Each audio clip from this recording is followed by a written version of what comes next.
Hello everyone, how you guys doing? Welcome back to the official Nick Walsh TV channel. Whoa, the hair is mental. That's kind of a vibe. I don't know. Maybe not that part. Okay, we're running with it, guys. Hello everybody, welcome to the Nick Walsh TV channel. We're live once again. We're going to play some spinning goes today. We're going to try and contribute to our sort of total target this year. Again, I'm going to keep saying this because I'm online a lot until we get it sorted out, but there will be some sort of a challenge that we are doing at some point. And the challenge will be to play a certain amount of volume, and all of this will count towards that. And we're just going to do a short one today, probably about 2 hours or so. Then we'll do some review, and then we will be on our merry way for the weekend. Sorry about the look. I mean, I think it's kind of a vibe. I don't know. Kind of wild today. I did wake up quite early today. We did crack on with a lot of chores today. I did literally just walking off the street today because I had to do a bunch of chores. There was some Reaper & Co. chores, which is the Bloody Mary company. There were some pickups I had to do in Brighton. Anyway, we're here now. We're live, and welcome back. So anyway, off we go, guys. Let's play some spin and goes, and let's get straight into it. Welcome to everybody who has joined me from the very beginning in chat. Hello. Hope you guys are well. Let me just open up the YouTube chat as well. I always forget that one. So, channel, click, chat, pop out. All right, nice. So, at some point, I will do a little bit of analysis, but there does seem to be better days for poker in general, especially when we're playing like 2 p.m., 1 p.m. I would say midday UK time is generally going to be considered probably a very reg-heavy moment. I will probably end up putting in a decent amount of volume away from stream in the evenings to try and sort of get a bit more of a blend of players to try and increase the win rate. However, my instinct is for some reason Fridays are actually a decent day to grind spinning goes. Before we do that, let's take a look at some results. Music pack on, activated. Hello. So these are the spin and go chip graph results so far this year. We've been on a bit of a roller coaster. We're almost back at our ATC in terms of EV1. This was our highest. We won about 6,748. At the moment, we're at about 4,179. So hopefully we'll put in some big numbers. You can see how quickly things can change. Let's try and win some EVs today. All right, cool. So firing it up, $25. Let's go. Yeah, let's get locked in here, guys. Let's focus up for the next 2 hours and then enjoy the rest of our weekend. I have a date with the gym.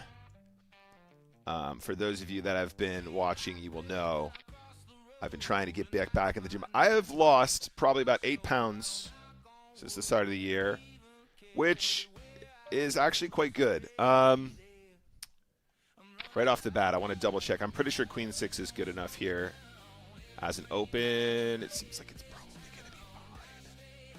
It's probably going to be fine. Mark for review. Okay, cool. We're not folding. Will we fold the turn?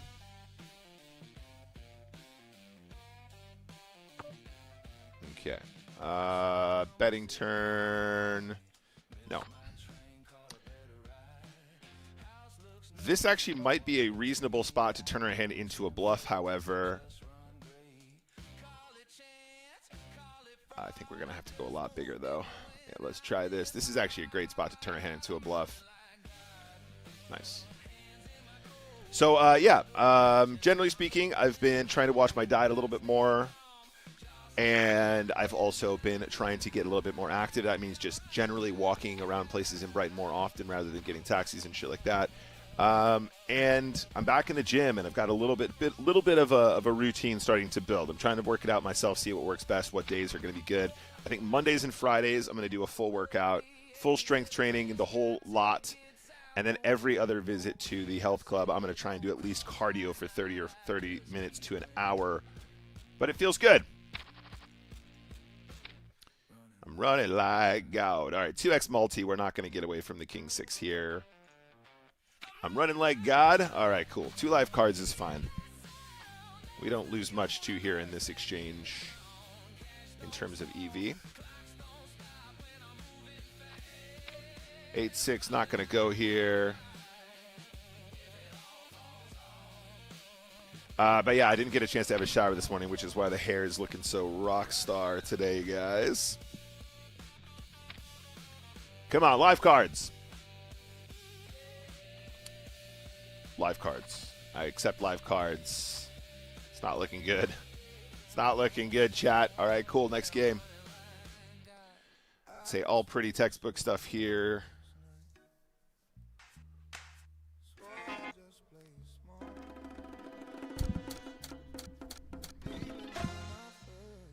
Cool. 3x multi. But yeah, what I was trying to say, guys, was at some point I'll do an analysis, like a day analysis, once we have a decent amount of volume. We can probably include some of our information from the 50K challenge. I assume the 10s and the 25s will have a similar pattern. Jable 9 takes it down.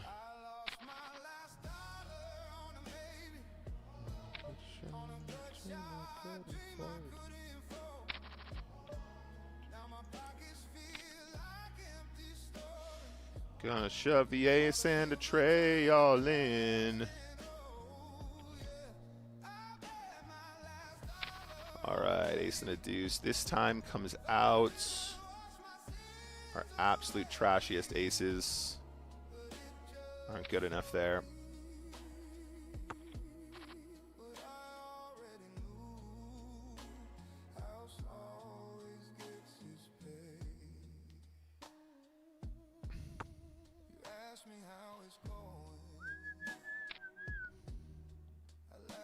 Said it's fine. Truth is, I knew I'd broken something steady in my mind. A queen look kind and gentle. Ba ba ba ba ba. Boombox, please. Okay. Got to get the king 7 in here.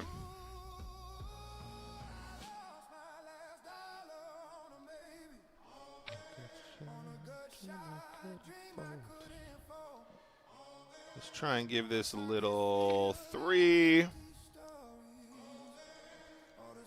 See how our opponent reacts. Probably not a continue turn. Thank you very much for the follow.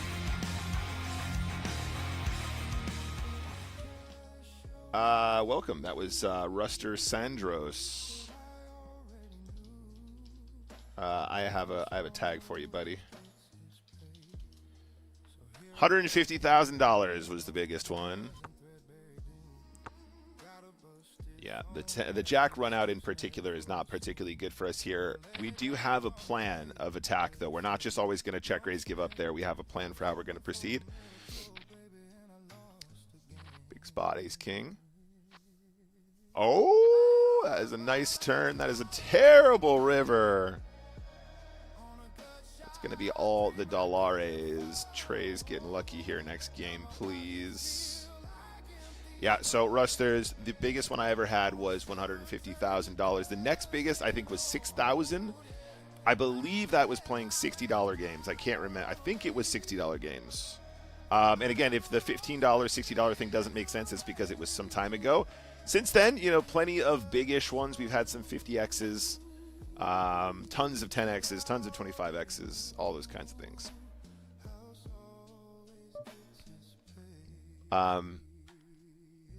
But yeah, we've been very fortunate. The majority of your edge in spinning goes come from the everyday grind, though. Those are usually just outliers. The ginormous spins will come eventually. I mean, I would say up to 100x. Every serious grinder is going to hit a 100x plus. It's just math. You know, just how often you hit it is going to be the swing. The cool thing about the way that Spin and Go players tend to... Okay, yeah, we have a note about this. This is fine. The interesting thing about... the note was good. The note was good here. King 10 limp call is fine, though, to be honest. That's actually not too bad. The interesting thing about the way most Spin and Go players approach this sort of variance, though, is they calculate their edge, assuming that they're not going to hit any one of, like, the Omega God jackpots. So at the end of the year, you know, they have a pretty good idea of what's going to be possible based on volume. Obviously, there's tons of variance associated with that, but most grinders will play a certain amount of volume, and if the volume is sufficiently big enough, they will get somewhere near their expectation, like, pretty often. I've always been pretty shocked at how often you can actually successfully get to that point, in fact. Gonna min raise here with the King 9 of diamonds. We're going to min raise queens here too. We don't know either of these players. We really have no reason to adjust how we're going to approach. Ace queen, very, very reasonable all in. Bit of a cold deck there for pricey. Heads up for 9-ish bigs. We know these ones pretty well. Shoving King 5 here is going to be fine. We are going to play this as a limp against this player. And we'll just start like this.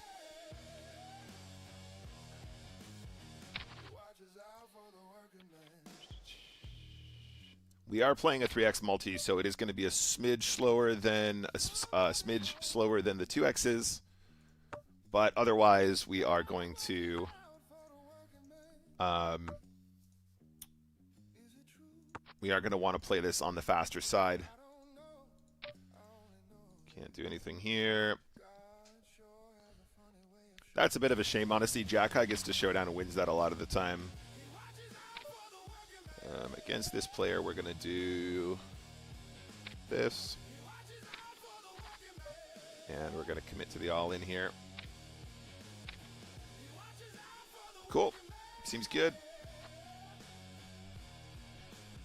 This is all good for me. That flop is very rarely going to hit our opponent's range, but also our opponent probably isn't thinking along those lines, so who knows.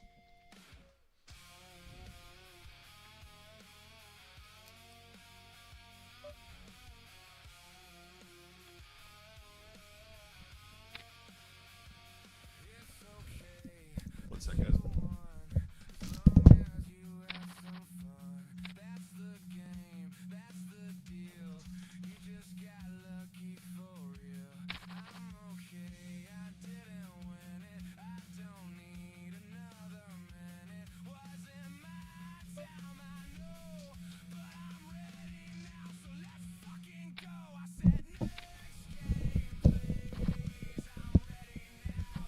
Yep, 8-7 jam here is fine. As we get to 14, we actually push 7, 8, 9, 10, and then 10 jack a lot. Just gonna be performing fine in the 2x multi. As you can see, we have 2 live cards, so we lose very little EV.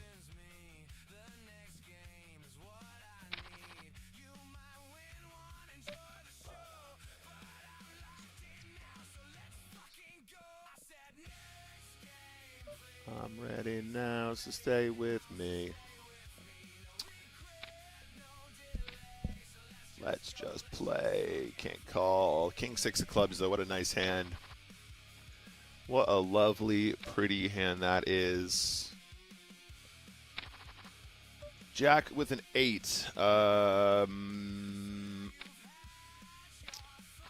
we rolled low here. So let's do this, and then let's do this.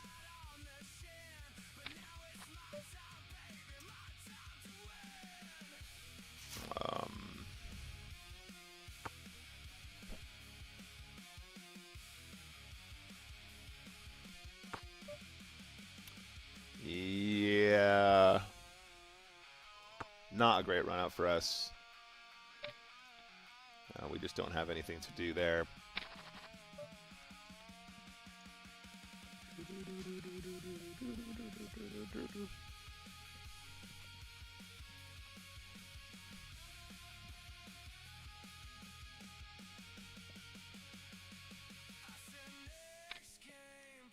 I'm ready now, so stay with me.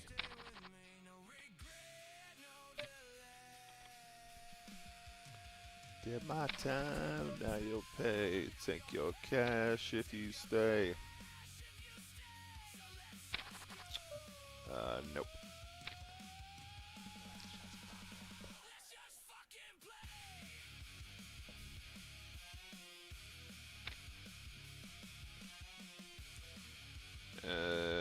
Not quite. Not 100% sure. I'm pretty sure we got to fold this one, though. I mean, he's shoving 19. Nah, this is definitely a fold. He's shoving 19 into 18 in the small blind. It's definitely not going to go here. Even though we are short. Even though we are on the short side.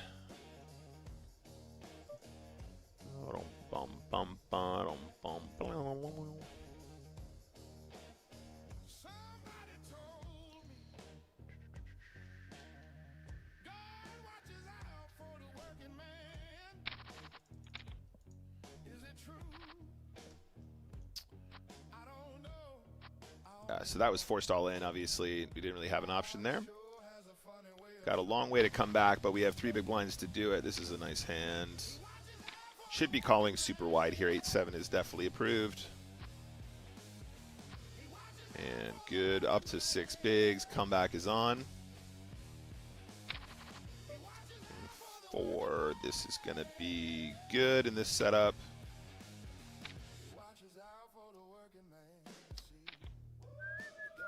It's not good when they have ace-king. Let's go ahead and mark that for review. I'm almost positive that is going to be a slam dunk for us, though. The big blind isn't going to hurt us regardless of what they have, and obviously that's going to be a good hand to shove versus the short stack. Sorry, that would be a good shove heads up, assuming we were heads up against the larger stack. So I think we have to run the king 4 there.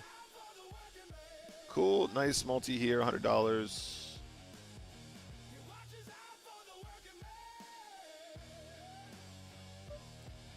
All right, let's get into it.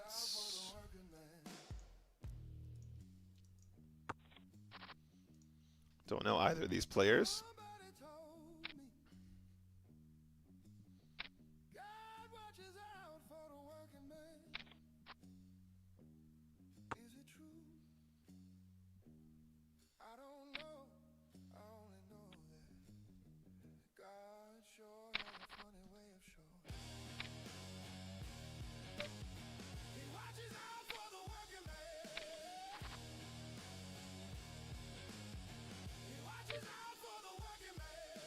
Come on, give us a straight. Oh, we got a club draw to go with. Could we do this some of the time? Could we just shove turn? I don't think we generate many folds here. Top pair.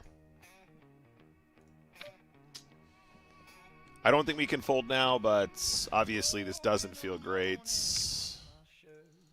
Set of 9s is very, very, very good. I think we just have too good of a price on the river to fold top pair. Obviously, our opponent can be doing all kinds of shit there. Doesn't feel good. I think we still have to call. And, of course, we improve to the queen and not the straight.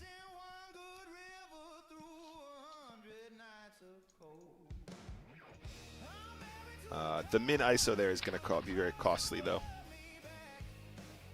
The min ISO is going to cost that guy often when you don't flop a set. Alright, so first of all,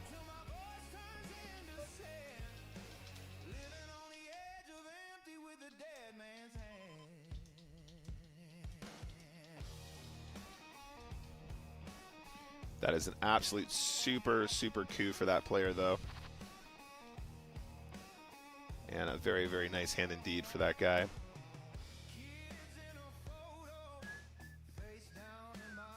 No club, no straight.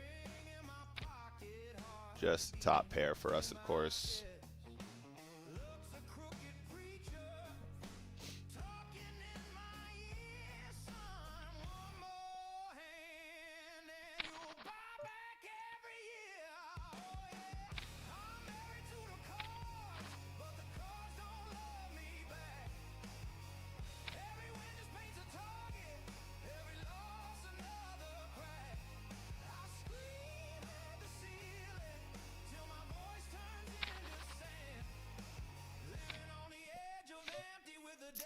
Alright, take a flop. Whoa. Huge flop. Huge flop. There's a lot of dead money in here already, guys. 3, 4, 5. There's already going to be 6 dead, so let's just do this. Obviously, taking this down on the flop is a massive pickup. 54% equity on the flop, and we're getting called by second pair. Wow, wow, wee, wah. Wow, wow, wee, wah. Yeah, we have noticed that this guy is gambling. In fact, let's just completely avoid that spot. We can shove 10-5 there, technically, but I don't want to give him any more chips if we think we're going to have a big edge on the marginal ones. We're actually the favorite against second pair, and the fact we get called by queen 6 is kind of janky in my opinion. The way we play our hand does look and feel like it is a draw, so fair play, and he does have like the right equity to call there, but I think we can just as easily have a decent king. Don't really see why that would be an issue. Especially with all that dead money, right? It's kind of the same mentality. Like, we're shoving that hand there. We're shoving that hand specifically because there is so much dead money, and for the same reason we have top pair against 2 players that clearly could have draws. We would probably do the same thing with a king too. Especially given the limp on the button. If we have like king 9 or something, or king 7, we probably just bang there. So what are your if you're queen X there, I might have a flush draw, maybe, but if I have a flush draw without the combo draw, I probably just flat because we have such a good price. Like, I'm not expecting to get as many folds there, but if I do, it's really massive. But if we have that much equity, I think it's great to get it in. Interesting one, though. Not one that we can look at from a GTO perspective either, unless we do like a very specific node lock sim. 6-7 diamond, slam dunk pusher. This will be a print all in. We win a lot of chips in that spot. The 6-7 suited, 8-7 suited spot is very profitable.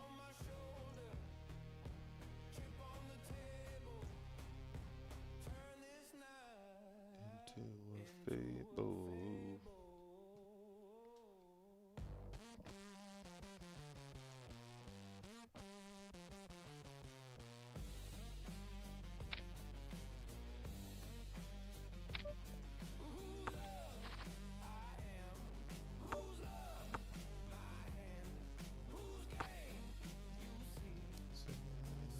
Give it all to me.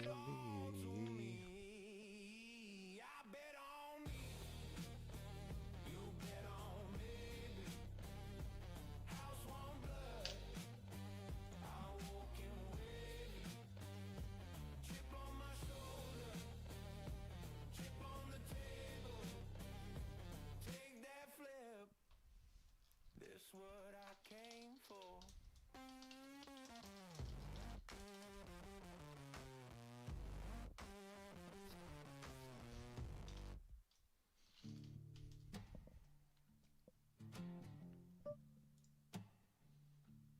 Another one to sleep with, another one to wake up to. The thing about the open road, there's always something new. The world's my oyster, I'm a pearl without a shell. step inside this cheap hotel. I don't fold my cards, baby. I'm all in. I'm all in. Another $100 hand my hand still holds. We can't fold King 9 really. Oh, DC. Mr. Boone. Should be a slam dunk pusher. I still want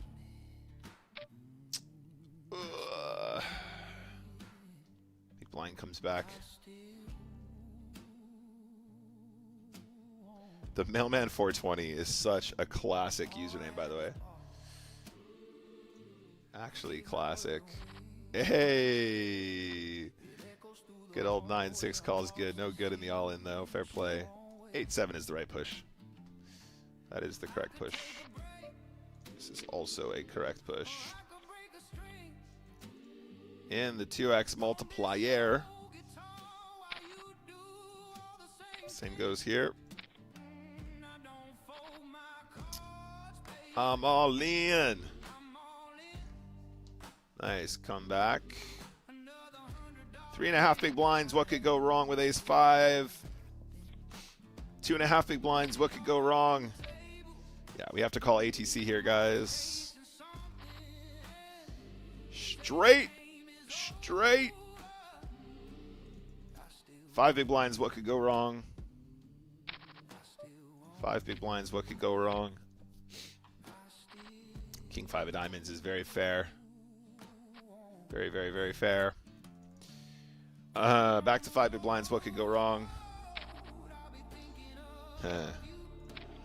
What could go wrong?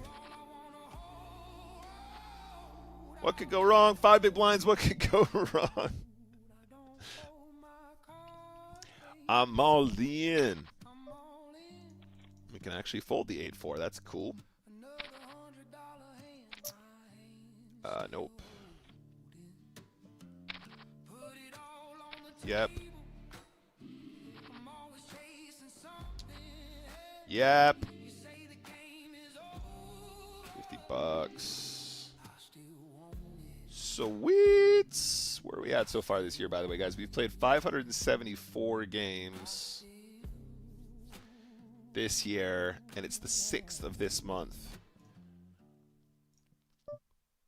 So we are definitely going to want to up that volume pretty rapidly. Like I said, I probably will end up putting in some of the volume off stream as well. You took me by surprise. I felt it in my eyes.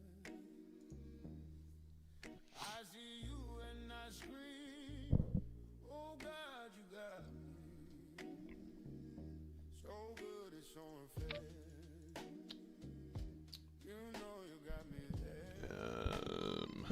I'm a sinner, but I pray. Oh God, I can't wait to play.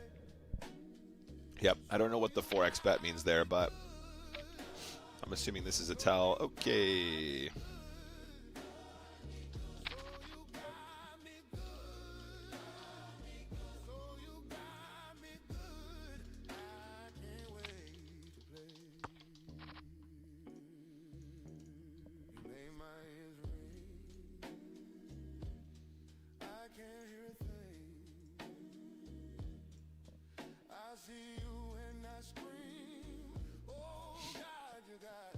Queen with a tray, no good.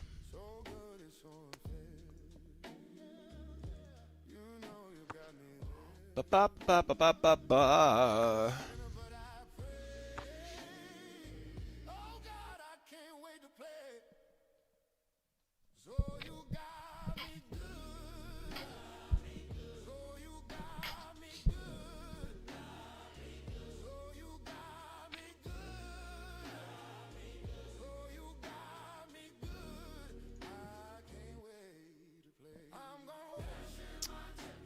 All right, let's take a flop here if we can. We are not folding flop yet. And if they're going to bet giant, we have to fold. I do anticipate we can call and then play out the straight draw on later streets or just bluff. You know, the idea is to get to a turn where they slow down and potentially bluff, or obviously just improve in a meaningful way. Schuler. We can beat this guy. Come on. King 4 of spades is basically the nuts, right? Yeah, the limp call Queen 9 is no good here. Just push. It's much, much better. Push Queen 9 pre here is massive, in fact. It's very profitable. The money's going to go in no matter what, so it doesn't matter. But in the entire, if we're thinking about the entire range there, and in the 2x multis, we're not going to do as much adjustment. We're gonna trap here because it's ace 9 and it's absolutely massive.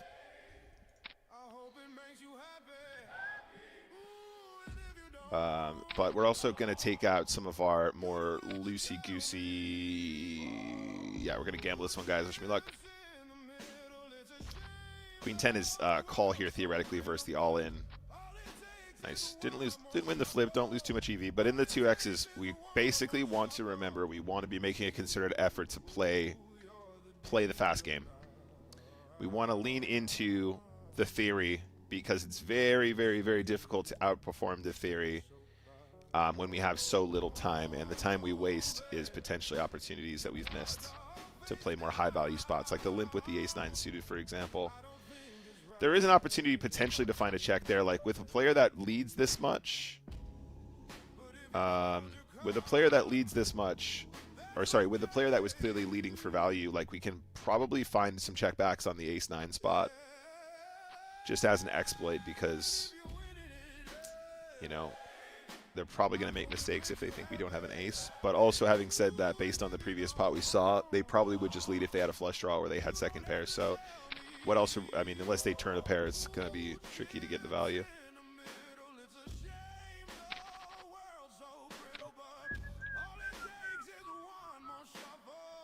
Hello, Soda Pop. Hello, hello. Welcome back. Rock on, everyone, and run well, unless at the table with me.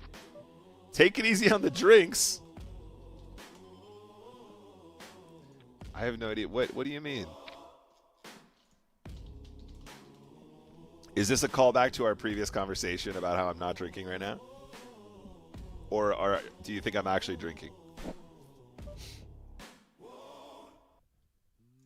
Am I saying that I always play Queen 9 off? No, I'm saying I always push Queen 9 off in that spot that he limp called.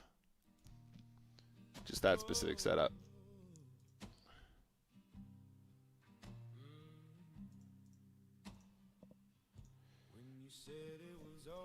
Yeah, okay, cool. I thought so.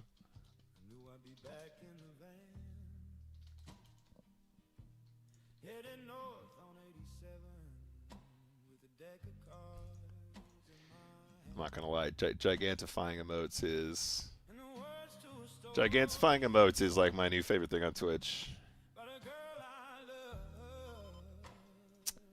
Queen with a 9.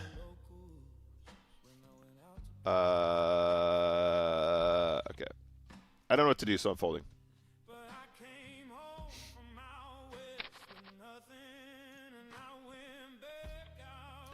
$1 million. I can't stay here for nothing. Then again, that was also the kind of guy that if I bet and he had a 7 or a flush draw, he probably goes totally brokers.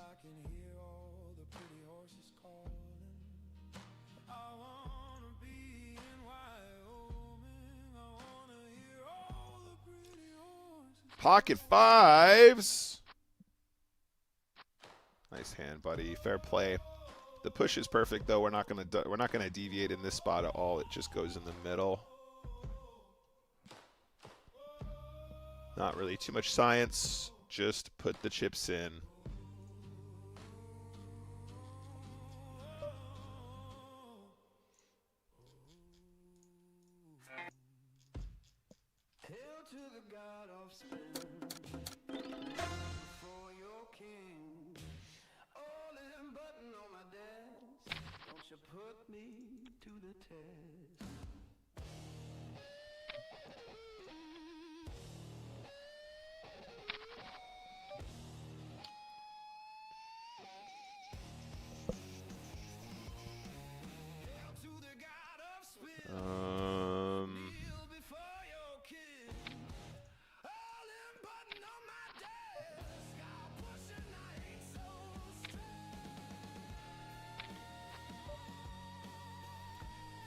Um,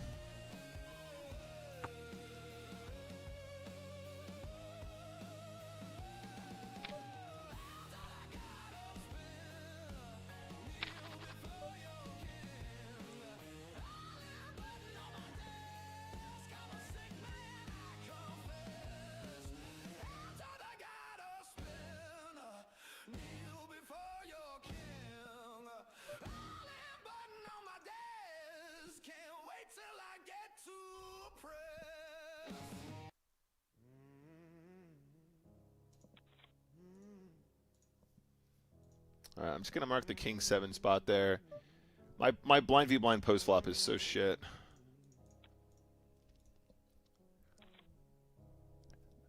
Oh, right. Okay, soda pop. Oh, all right, guy. Yeah, I was going to say every hand playing queen 9 can be a bit weird at times. Not. It's just in that spot. We're like 4 or 5. I can't remember what. We were very short, and queen 9 is just a push, 100%. Hey. Good to see a full spin. Pocket 5s is a great hand for sure. Ace King. Yeah, this is fair. Ace 9 is the correct all in here though as well. Fair play from Forrest. Love to see it though. Get that EV. Get some of those Eves. And definitely a call here as well. We're almost about to unlock our next metamorphosis of Shark. We're almost on Shark number 3. And then we're going for Big Boy Shark.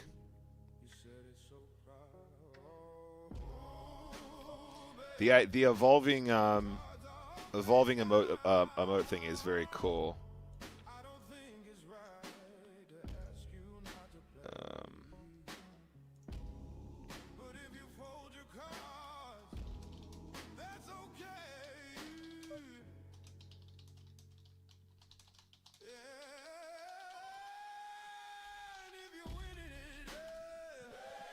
I hope it makes you happy. You don't have to worry. Oh,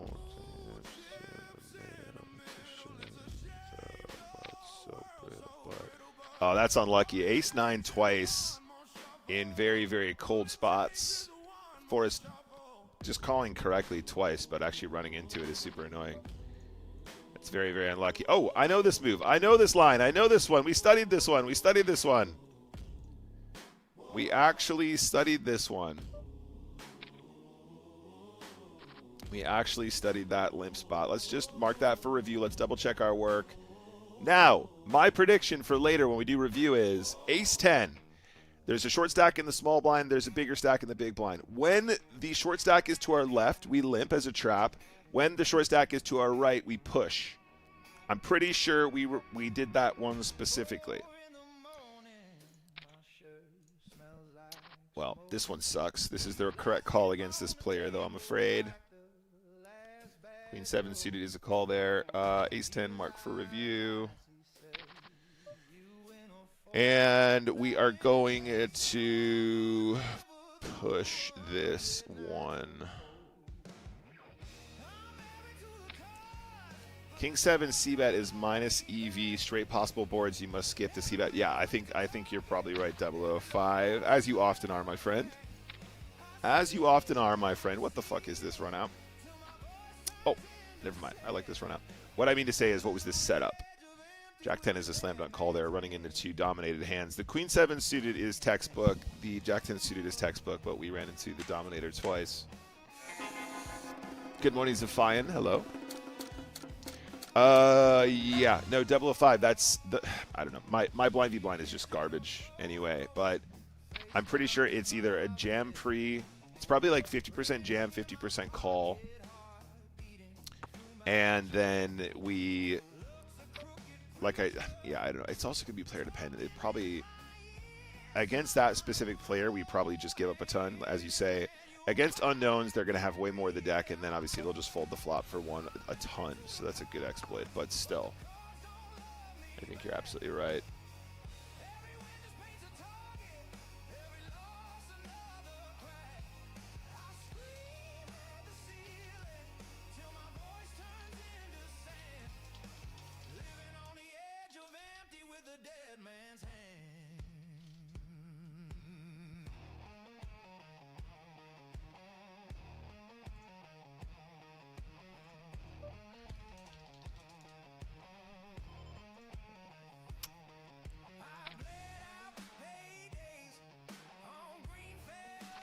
Come on, Ace King. Don't be a fucking goofball here. Don't be a goofball. That was a quick call, guys. Very quick call. We're going to barrel twice. Nice. PokerStars needs to do a new random season of Shark Cage. Shark Cage was fun. 005 GTO Wizard mixes. Sorry, GTO Wizard and min raise have a lot of small size one big blind on that board. And then check the turn. Interesting. Well, I marked it for review. We'll take a look at it together in a bit. I have to say, guys, the review set, like the constant review session after every single sesh, is definitely having an impact. I'm definitely seeing spots more. I'm definitely getting more spots right. I'm definitely stepping out of my comfort zone as well in terms of adding in some cool leads.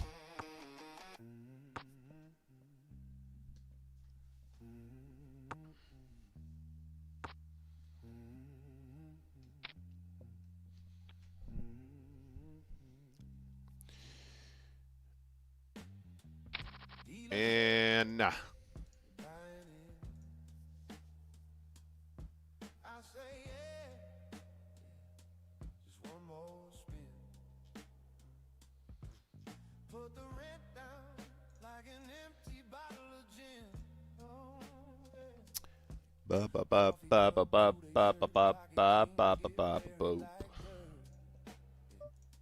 I've been broke so long when it feels like work. All right, we're going to be all in here, gang. Wish me luck. Folds are great. Calls, we actually super dominate here. We have so much equity against most of the range there. Even if he has aces, we're still monstrous in that spot.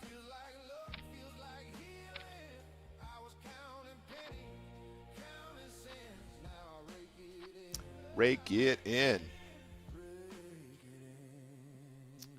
All right, heads up. We start with around 6 big blinds in the 2x multi against the unknown player. Okay, we're gonna do this, and we're gonna go broke here if we need to. In fact, we're probably supposed to do something like this, just cause. I know it doesn't seem like a big difference, guys, but it does make a difference.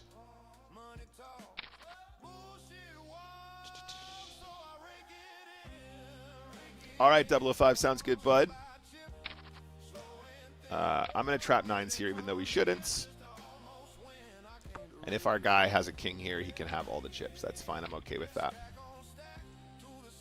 That's fine with me. On the double paired turn, we're going to shove. He's going to have a 7. He's going to have a 6. He's going to have a 4. He's going to have straight draws with pairs.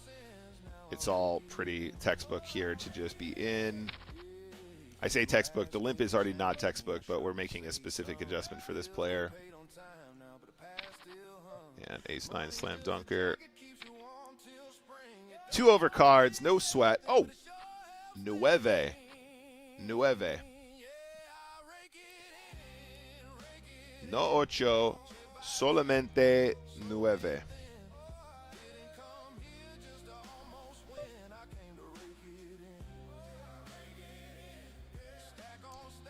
ceiling. Feels like love, feels like healing. Now I rake it in. Rake it in. Ace Queen, let's go. It's only Fiano.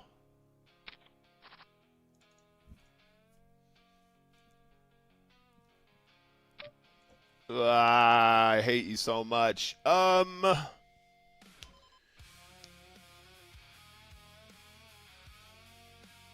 2, 3, 4, 5, 6, 7, 8, 9, 10.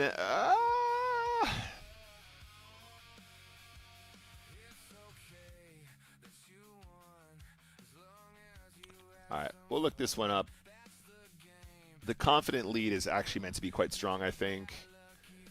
Let's say the ace and the queen are live and the straight is live. That's 6 plus 4, 10 outs, 40% equity. Maybe we're supposed to just slam there. I don't know. It's a bit weird, isn't it? Right, mark that for review. The lead on those boards is really interesting, though, because you are actually supposed to have big leads. I think it's mostly like top pairs, combo draws. I think probably my guess is that it's supposed to be like a pair and a straight draw as well with the 6, which isn't great for our punt either. I don't know. The fold seems quite natural, doesn't it? I don't think it's crazy to assume we're supposed to get away from ace-queen there, but when we have the draw, I don't know. I would say people probably trend towards imbalance in that spot, towards strength.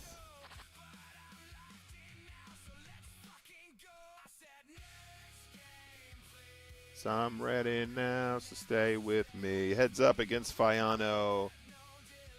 Fiano, legit grinder. Fiano, legitimate grindero. Wish me luck, guys. Totally fair here. 10. Nice hand. I think we're just running JT there a lot of the time. It'll be check sometimes. We rolled low, that's why I did it, but I'm pretty sure we ISO big JT. Double check that one during our session at the end.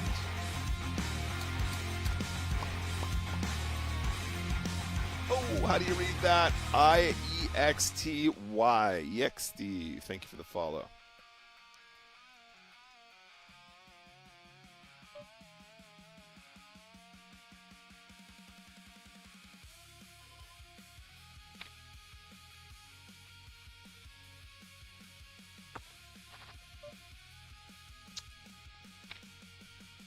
Hey, what's up, Tom?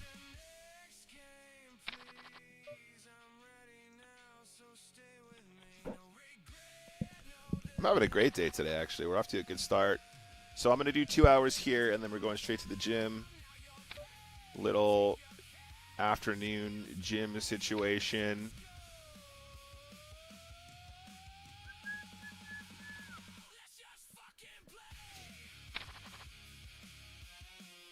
Yeah, full spin. I'm with you on that. I'm going to look it up in a sec, but it does feel like that might be a thing. Does feel like that might be a thing. 2 live cards. 2 live cards. Come on, Queen 6 of clubs is a monster there.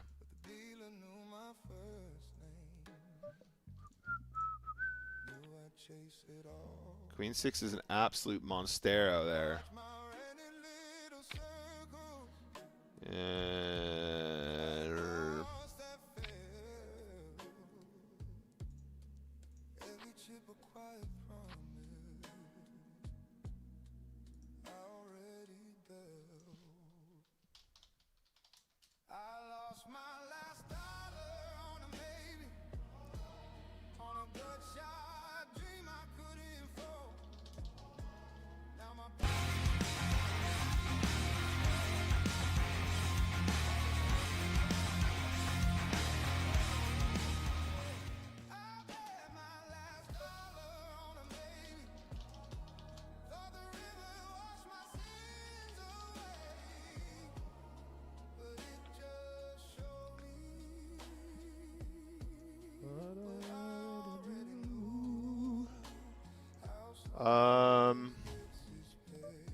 Right, we are looking for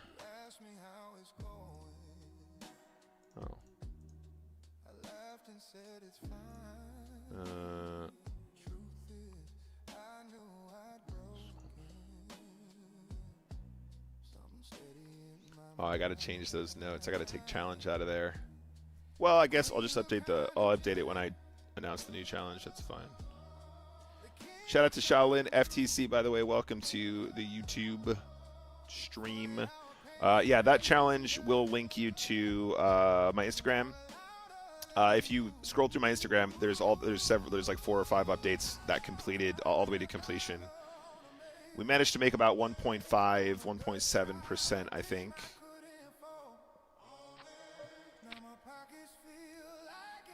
Fiano ATC here. Must call any 2 cards. Comeback is real? All right, 4 bigs and a dream. Let's go. 4 bigs with a dream. Jack 7 spades is a monster there. 4.5 big blinds with 5 deuces. The bottom of the deck. Fiano.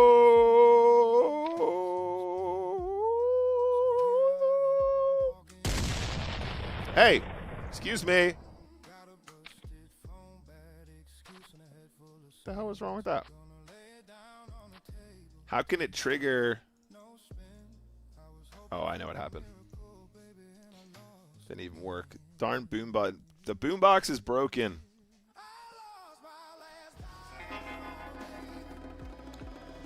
The boombox is broken.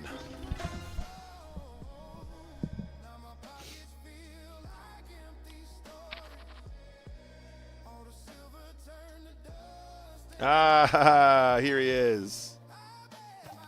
What a fish. All right, 00, let's do it. Bring it on. And I don't want to see any nonsense, all right? No stream sniping. Omega canceled forever. Come on. Say no nonsense. I get 3-bet jammed on there. It's kind of rough. I wish it wasn't a 2x. It would be more fun if we could get into a... it'd be more fun if it was a deeper stacked one. I mean, wouldn't they all be more fun if they were deeper stacked?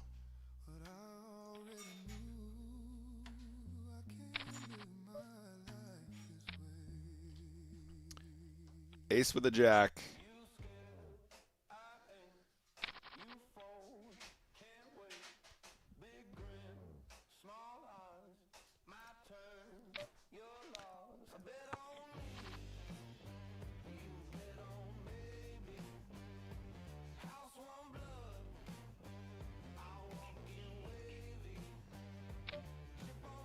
Oh.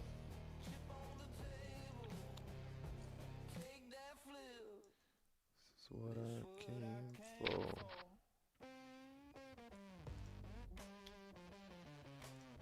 This ain't it right here. 6-4 off in the small blind, 2 regs.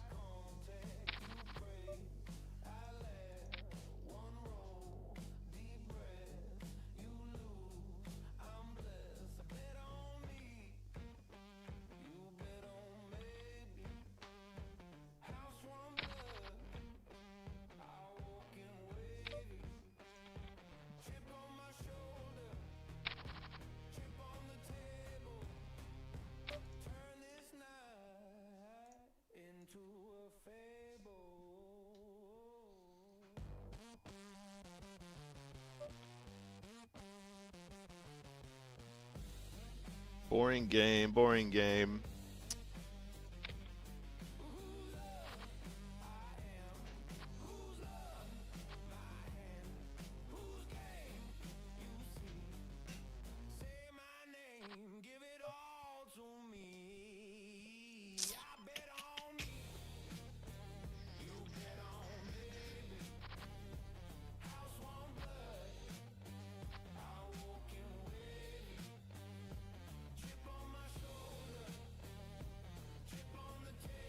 All right.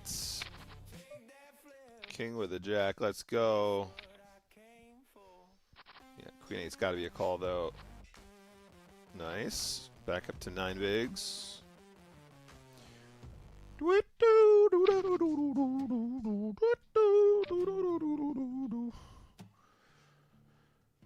Nope.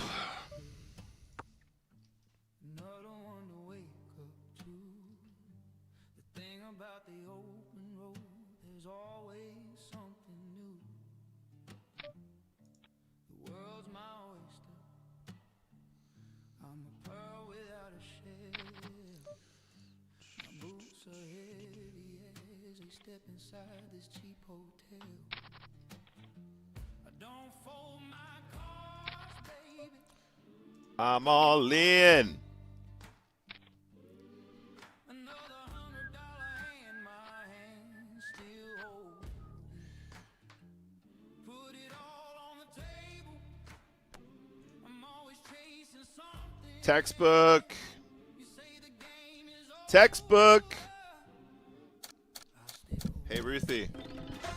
Textbook. want it. Sure. I was about to ask if you wanted to have a little drink. But before the gym, don't be ridiculous. Absolutely no drinks. I can't believe you just suggested that. See what I'm up against, guys? How can I work like this? She's trying to lead me astray at all times. It's absolutely outrageous behavior. I just want to be a good boy and go to the gym. Did you guys hear that? She's cracking open the bevies. I told her we got to go to the gym. How's that, babe? Babe!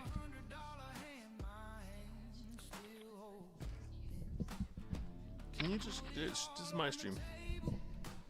Thank you very much. Let's put in a little raise here. We're happy to go Busterino if we need to. Got another 005 spot.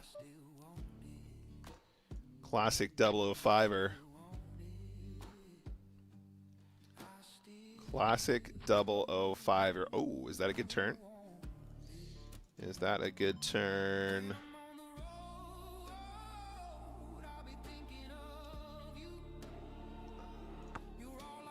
I think we actually trap check this turn. This is a turn that we would bet as a bluff, right?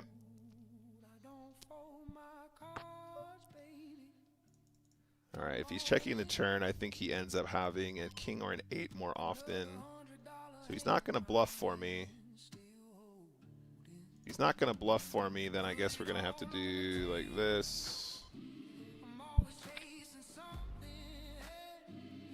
Hero call with an 8. He's got 8-9 with no, he's got 8-7 with the 7 of hearts.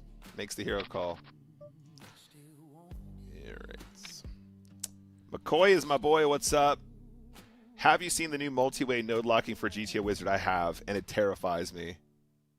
It sucks that it's behind Ultra Tier. I mean, to be fair to GTO Wizard, what the fuck else are they going to do? Nobody else is doing that, so of course it's got to be Ultra Tier. It's going to require tons of computing power on their end as well, so it's like server levels of complexity, I would imagine. Right. I think we're going to go like this.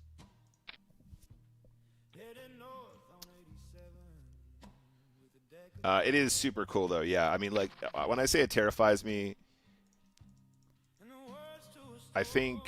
I mean, first of all, it's going to be really, really interesting and difficult to configure correctly. I would imagine probably, like, there's going to be tons of people configuring completely incorrectly, which is always the case with any technology like this. But it's a brave new world out there, bruv. It is a brave new world out there. To be fair, it's not going to be that important for spins, right? We're pretty much always heads up in spins. You know, if we do end up multi-way, it's because people are limping buttons, and it's not supposed to happen, really. Most people don't. Multi-way, I mean. 005.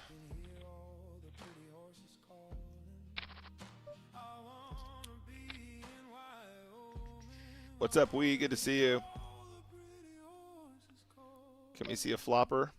No flopper. Afternoon spinners.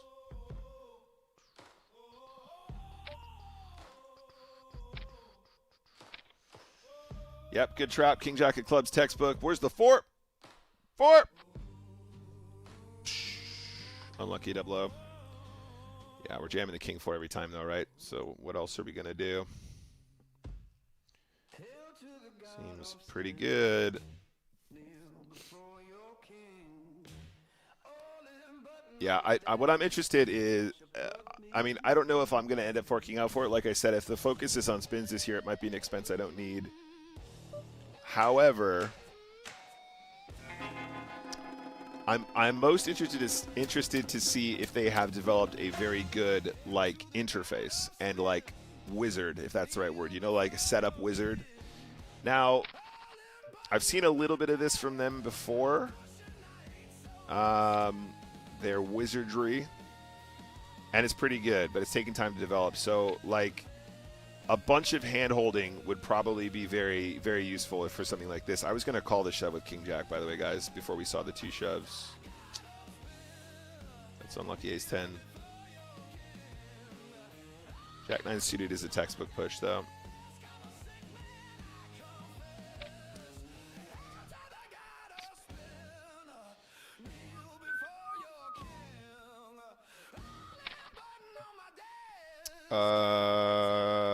Okay, let's tramp. I'm happy to tramp this one.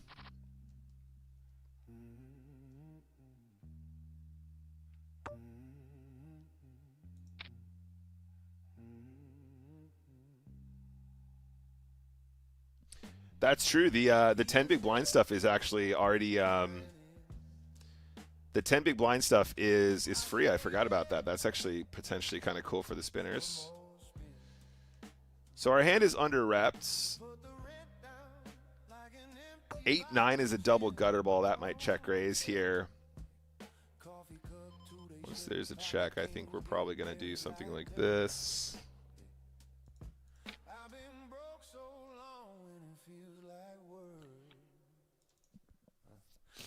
Now rake it in.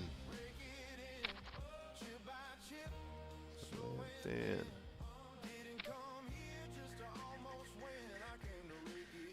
I didn't come here just to almost win. I came to rake it in. What a banging line. What a sick line.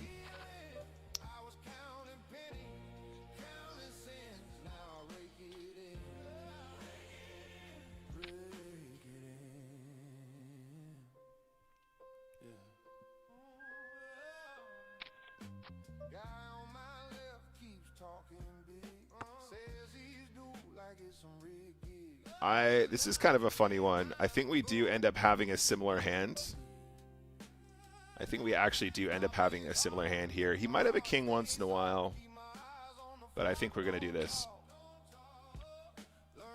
I think what's funny about that spot is we end up having queen high a lot quite often, I think, and also he can have missed spades that actually hit the pair. I mean, we're counterfeiting the pair anyway, obviously, but you get what I'm saying. No, we're calling here. We will call a jam if we need to. Otherwise, we have a sick hand. Absolutely sick hand.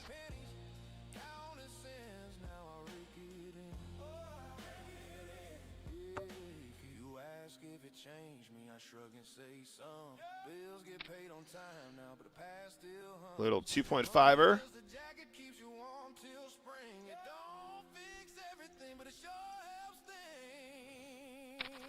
Now rake it in.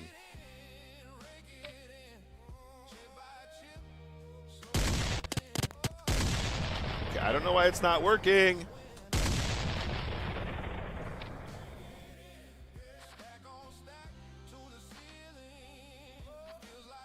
The boombox is broken. Jack 8 of spades. Yeah, I was going to say it's one of those, isn't it?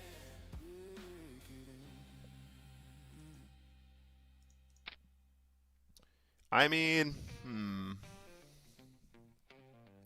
maybe there's an opportunity to trap the queen jack there. I don't know.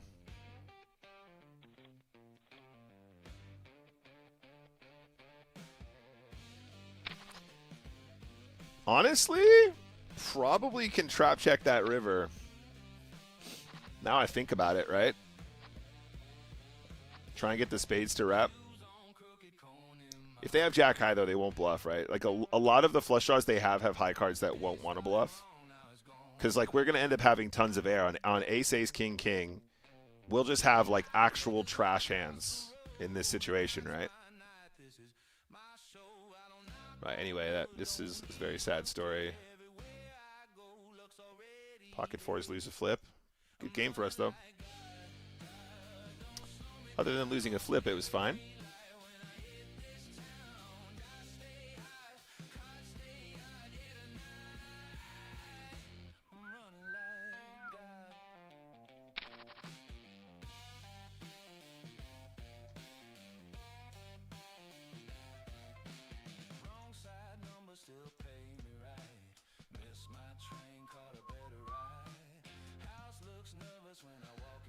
I just run great. I just run great. So, against an unknown, checking queen jack there is probably really sweet. Because they will have a bunch of garbage that they'll bluff. Against the reg, they probably have too many high card flush draws that just check on the double paired board. Interesting spot, though, for sure.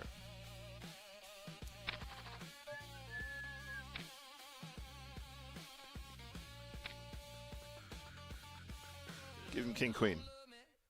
Oh, that's also fine. Heart no good.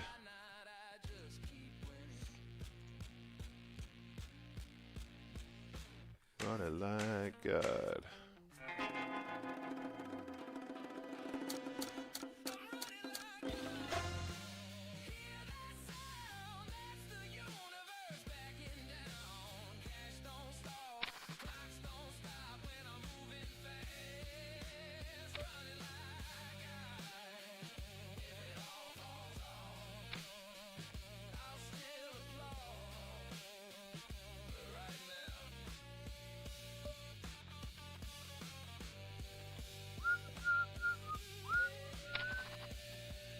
Playing two regs, playing two regs. Why do I do this to myself? Playing regs all day, regs all day. Why do I do this to myself? All right, we're 98. We are 98 games away from getting our third shark.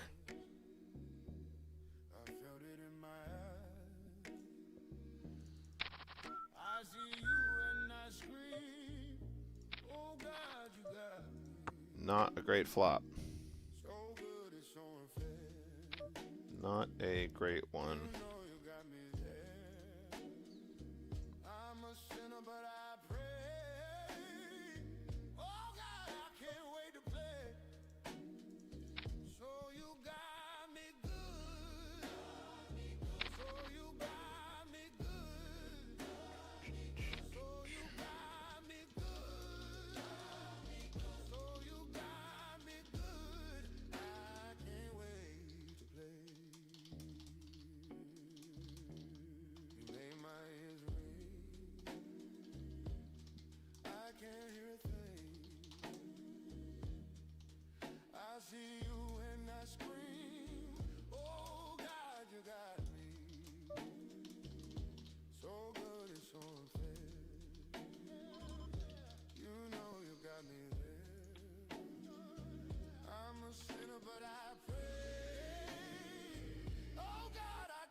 Pretty boring game. Nothing we can do here. All pretty standard. Next game, please.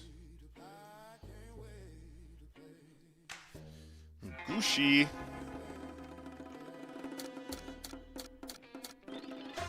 $100.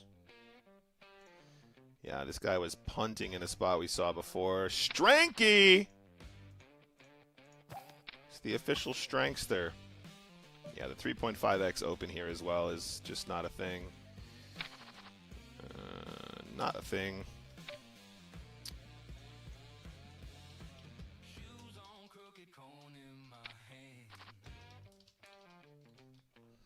That cute shark is so funny. Little Sharky is amazing. I got a Sharky up here somewhere. Where's our smushy Sharky? We had a little stress ball Sharky somewhere. I got a bunch of plushy ones. I got an F1 plushie. I'm running like God.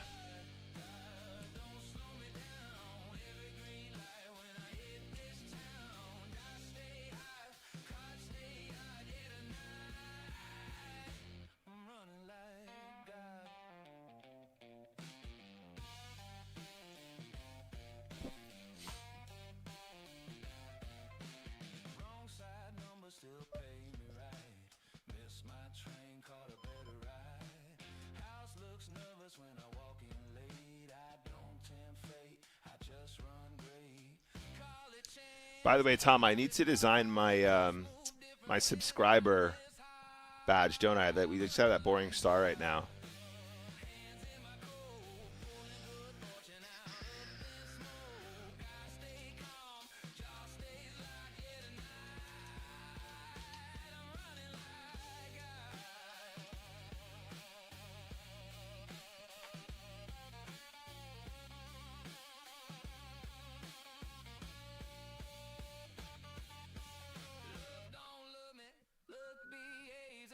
Didn't pay attention when I busted? All good. All good.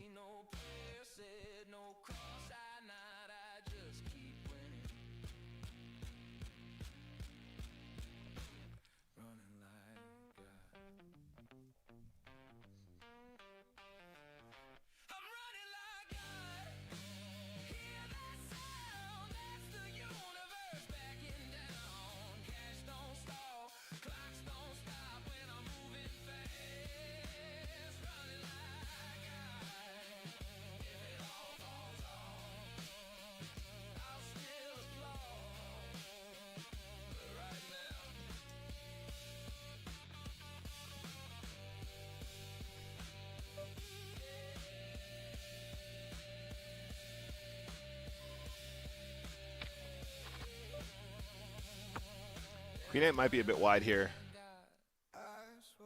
Feels fine. It feels like it's still going to be in the call range. Let's go ahead and check that out.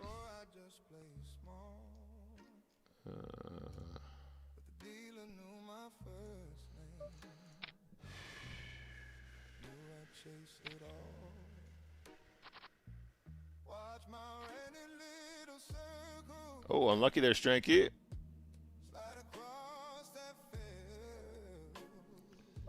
That was a little bit of luck. I'm actually going to find a limp here.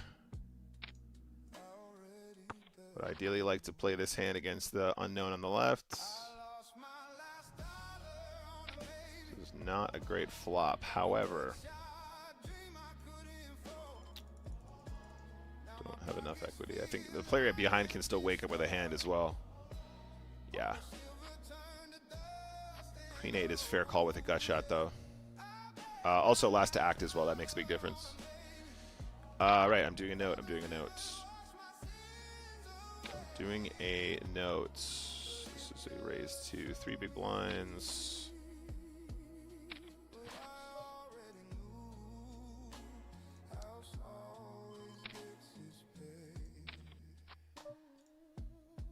I think against this player, the trap check does really well here. Yeah, there we go. Lovely. Yeah, that note is very useful because we know that he's going to blow up if he has any piece.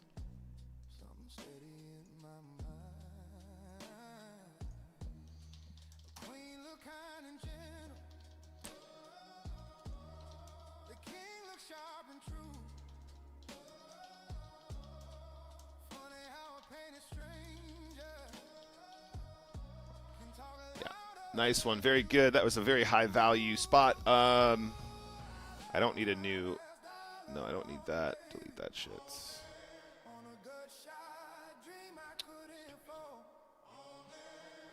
pockets feel like empty stories. All the silver turn to dust and oh yeah. I bet my last dollar on a baby. Let the river wash my sins away. But it just showed me what I already knew.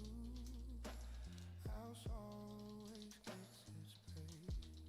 So here I am, walking home, hands in threadbare jeans.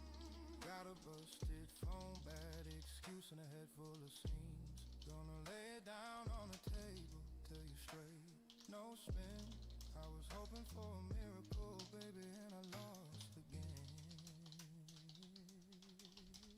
I lost my last dollar.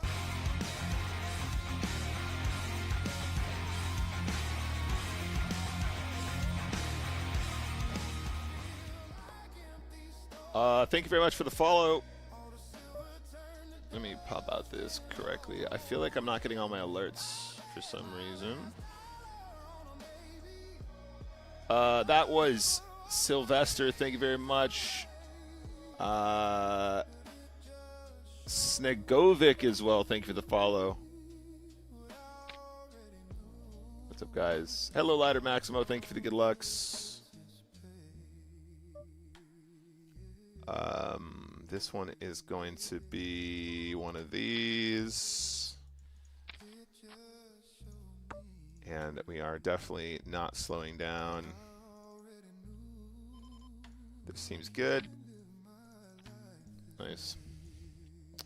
I'm going to mark that for review as well. I do think we have a good combo to go for the larger size on that board, which is something that we've been studying a fair amount recently, and I'd love to confirm I'm not doing it wrong. That seems like a slam dunk big bet board, right?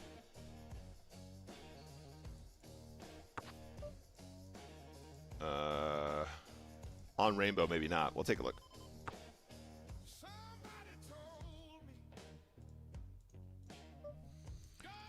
All right, bruv. You win. Stranky.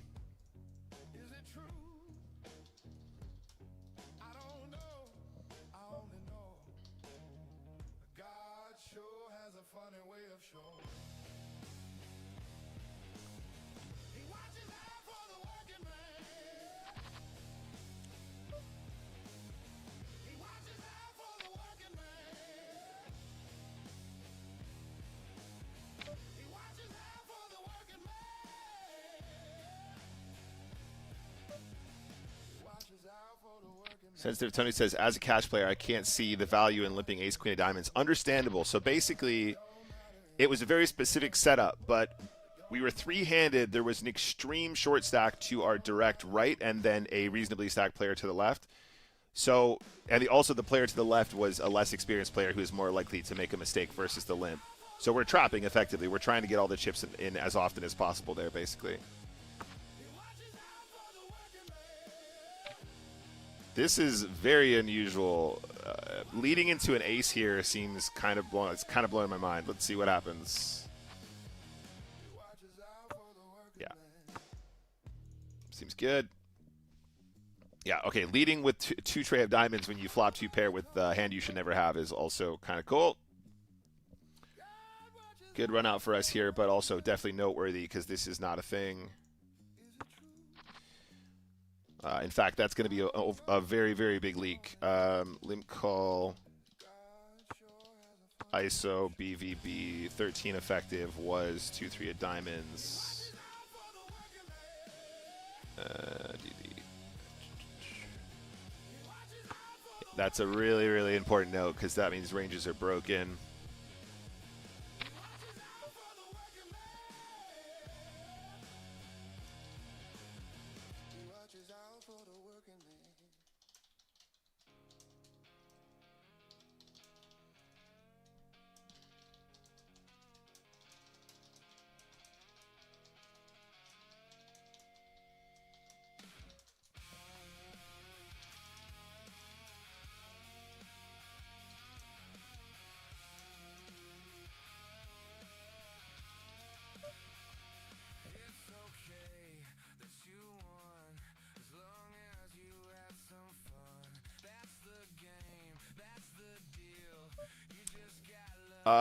This works. Yeah, sure. It's ace 5. Can't make a mistake with ace 5.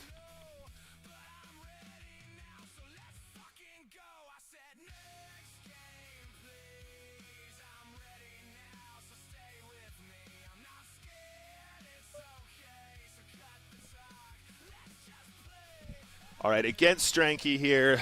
Yeah, this is probably a call. We can look this one up, but I feel pretty confident about this one. Running into ace 10 is annoying. 7 is a very nice card, though. I will accept the 7. We'll mark this for review as well. That'll just be a pre-flop job. It's 12. It's 12 effective, right? Yeah. It's just a call. There's no way we miss that. Now against Shaq, how do we play this hand? I think we're allowed to actually play this one slow, mostly for value. We have a flush draw. We have 10 high. We have a flush. Lovely stuff.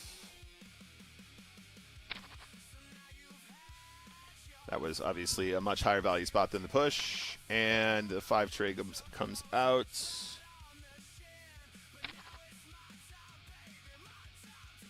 Can we clean it up for $100? Oh, that can come out as well. Hey, Peter, what's up? GG, good luck. Thank you very much. Welcome. Let's go Queen Jack.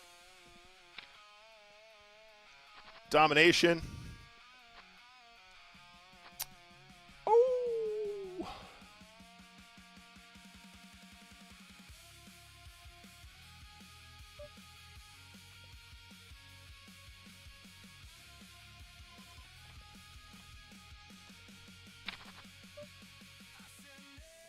So the push here is very high value, but again, I think against this player, we can afford to do a lot of weird stuff. It's the deeper stacked version of the game as well, so we're going to do really well actually calling those hands.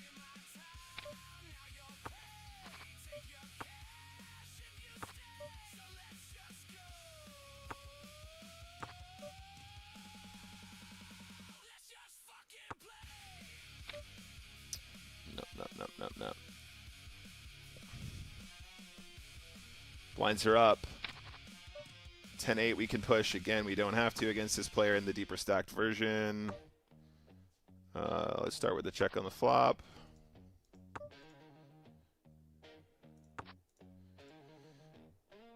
Ten high like a boss. I think we're going to do this as a bluff. We want to get the deuces and fives to fold. We have a really good combo to do that as well. Call. We're going to limp a lot wider. Again, this is not GTO, guys. These are all deviations we're making player specific, which I sincerely believe do increase our win rates.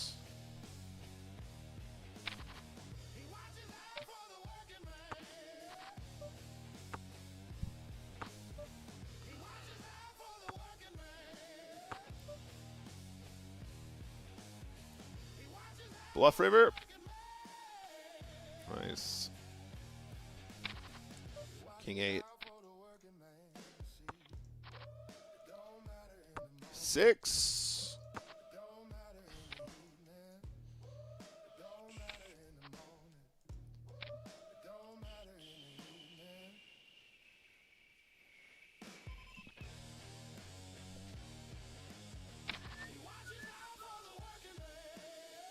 The King 8 can definitely the King 8 is very different from the Jack 9, for example. Like, the push on both accounts is good.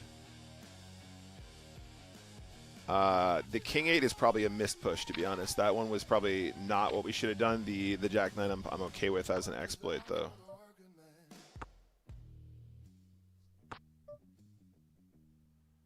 Yeah.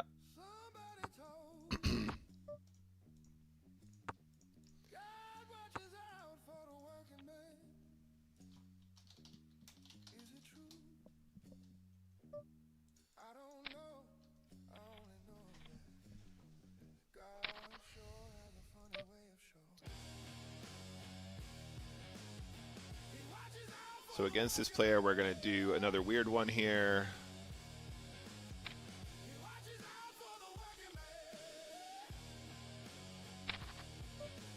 So we can push here. I don't think we need to against this player.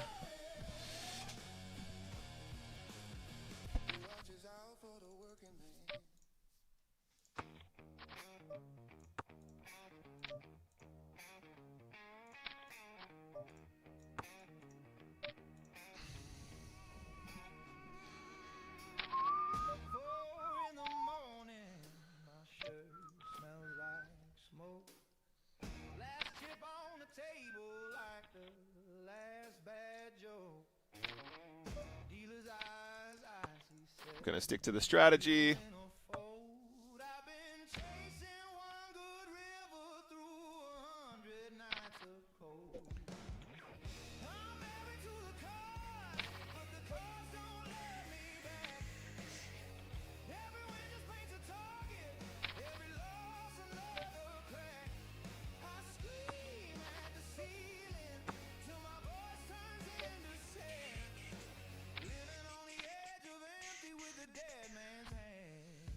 All right, very short stack now. Queen 7 faux show.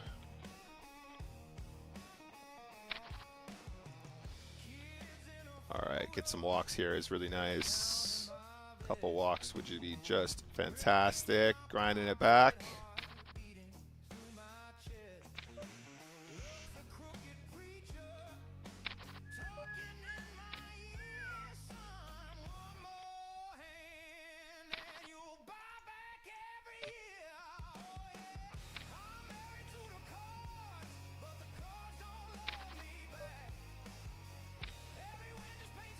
Grinding it back.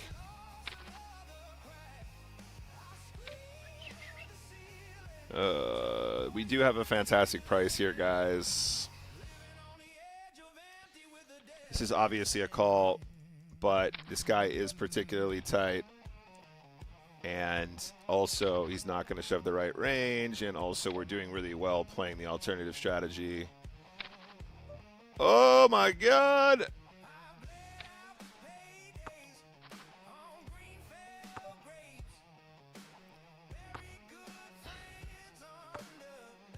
All right, we're going to start betting this turn.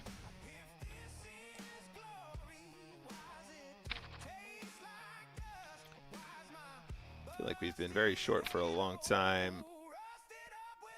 Wider than normal limp. Can't fold to the lead.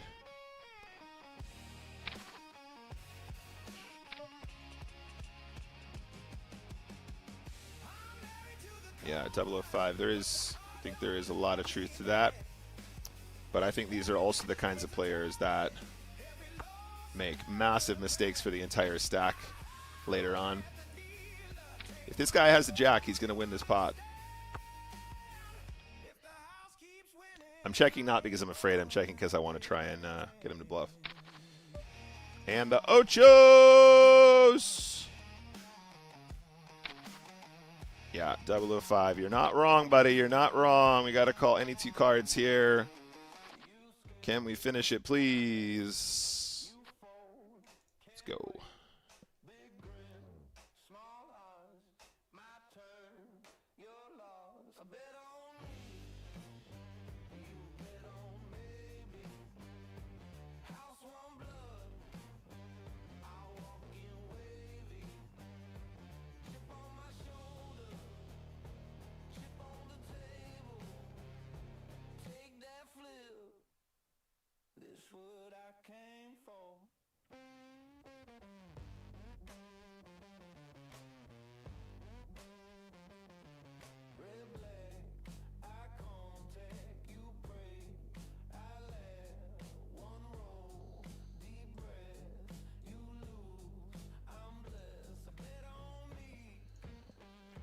Okay.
gut shot.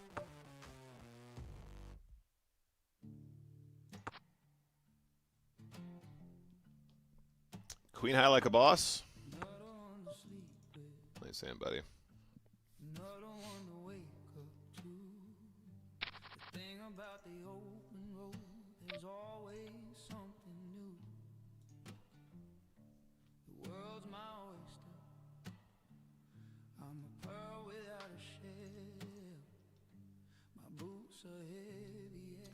Yeah, sensitive Tony. It's close.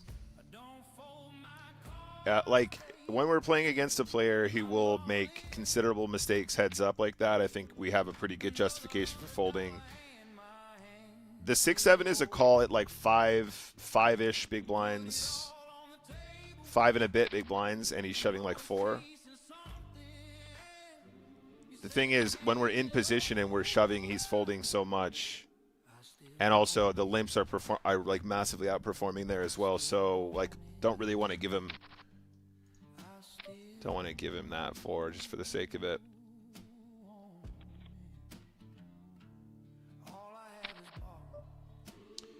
Don't get me wrong. The 6-7 suited is a call technically, right? I'm not making a mistake in this spot, right? I'm not missing the call. As in, whoa. I'm not missing the call from a theory standpoint. I'm exploiting that player specifically.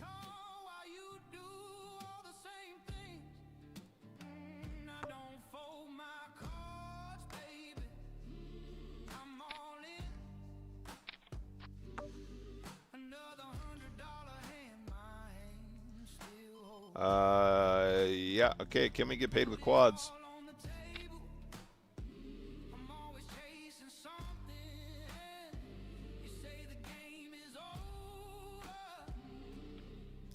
No.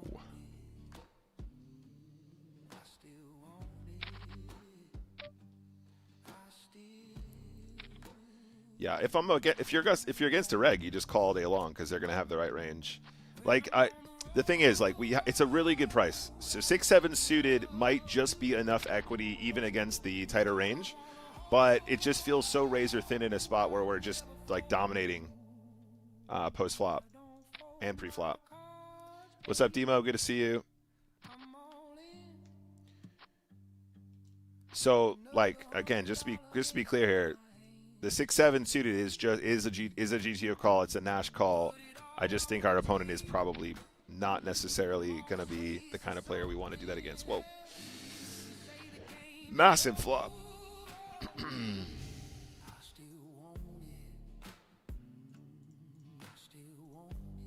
And like if we are winning such a huge volume of the hands we're playing in position there, we just like why would we allow him to just put the chips in good? Like we're not going to have the best hand with 6-7 there. Against that guy, we're just not going to have the best hand, right? Usually we're calling because our opponents are going to be hyper aggressive, and it's just good enough to call because we have the right equity. But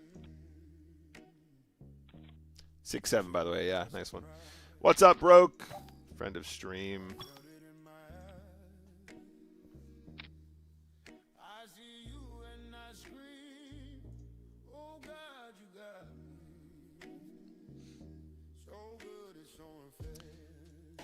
What's up, poker player? Good to see you, bud.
put my last $10 in.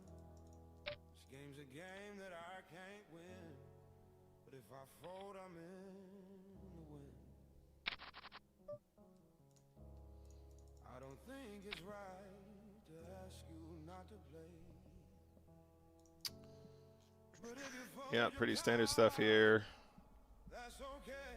Not gonna miss the shove. I hope it makes you happy. Ooh, and if you don't, you don't have to tell me. Ooh, chips in the middle. It's a shame the world's so brittle, but all it takes is one more shuffle. All it takes is one more shuffle. McCoy's my boy says, boom, took down a 1K spin. That's a Friday morning start. What? Sick, man. Well done. When you said it, Very good. so proud. Ooh, babe, your cards are face down. I don't think it's right to ask you not to play. But if you fold your cards, that's okay. Did Printle say something just now? And if you're winning it, I hope it makes you happy. Ooh, and if you don't have to tell me. Ooh, chips in the middle. It's a shame the world's so brittle, but all it takes is one more shuffle.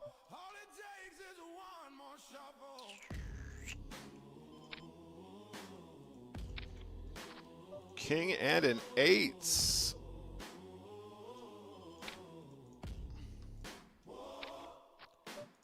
Paladnia.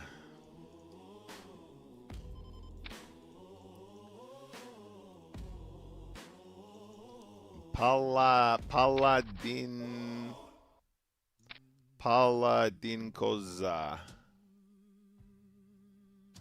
Paladin Koza.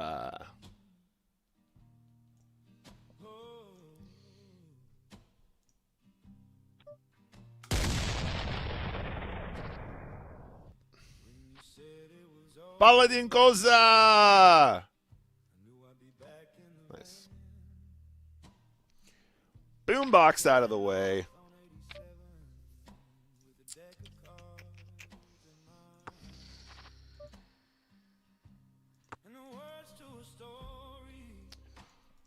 Printle. Printle is printing. Printle is printing. Ooh. How much can we get away with on this river? How much can we get away with on this river? We have showdown. Why would we bluff? Nice. That's a shame. I had plans for a bluff there. I had plans.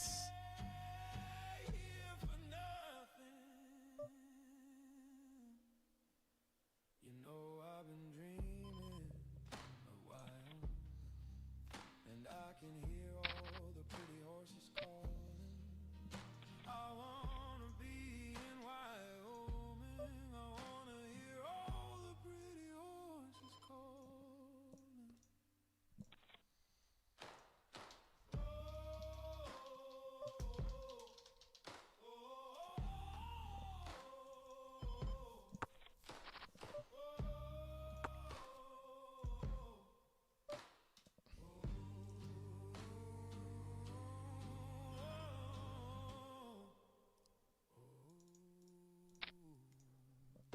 No action with the 2-pair. Kneel before your king. All in button on my desk.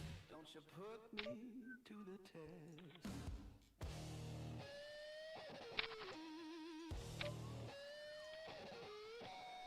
Come on, Printle.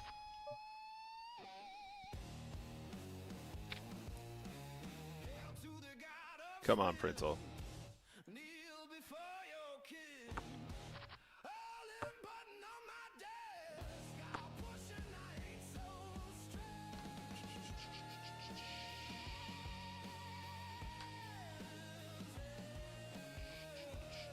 Started my poker career in Windsor, Canada. Wow. Windsor, Canada. Windsor, Canada. Why are we check raising? Why are we check raising? You absolute goofball.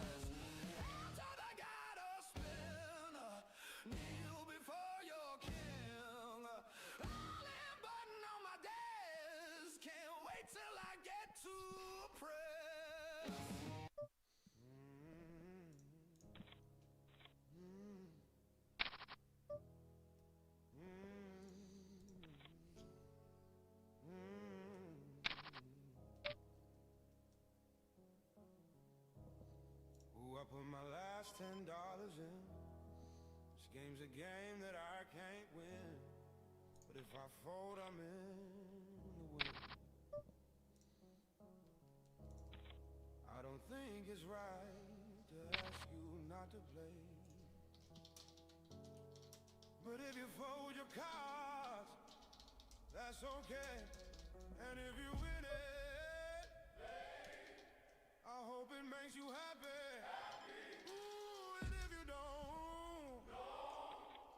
You don't have to tell me.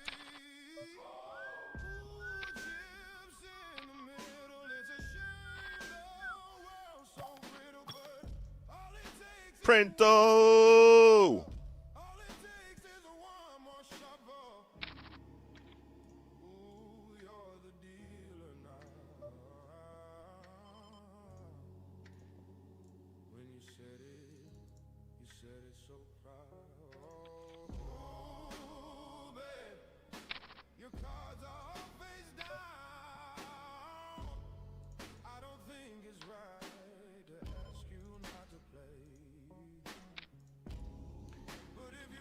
The 7-deucer. The 7-deuce juice. The 7-deucer juicer. I hope it makes you happy. The 7-deucer juicer. Chips in the middle. It's a shame I'm trapping nines like a genius. Trapping nines like a genius. Can't call a 6-eye. Let's go 8-6 spades. Come on. Let's cook this turkey. Let's cook this turkey.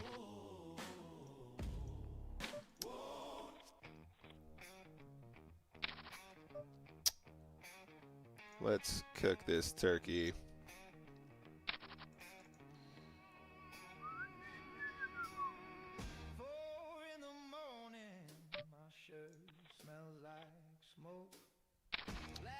Let's cook this turkey.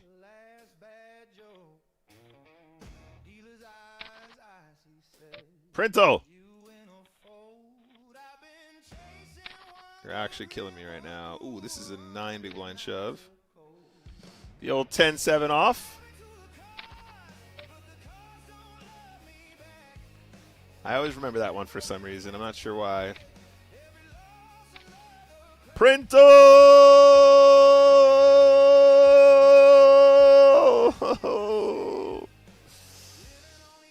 Too good. The deuces that never loses. All right, guys, one more game, and then we'll do some review.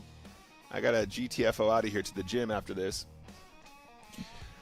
I got a GTFO out of here.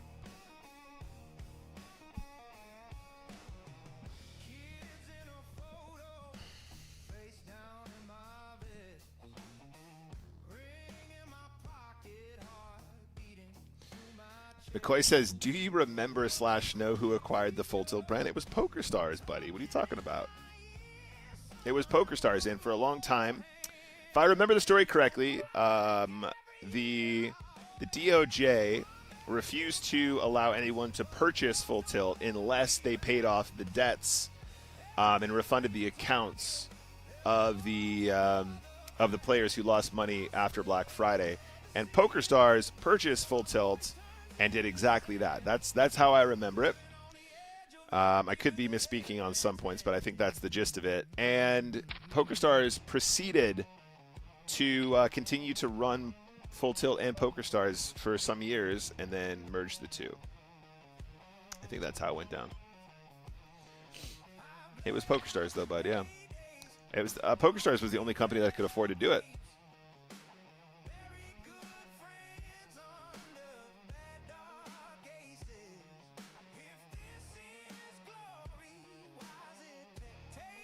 That's a good emote, by the way, Poker Player. Yeah, that's it. In through window. By the way, in through window, why are you marked as a first-time chatter? What the hell's going on here?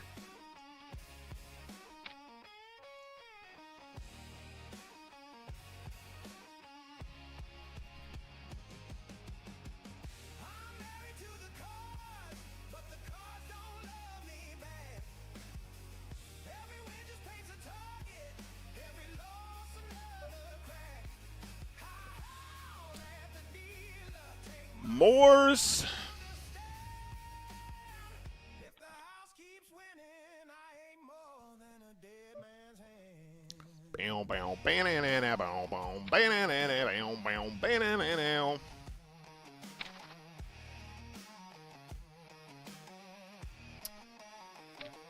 Yeah, baby.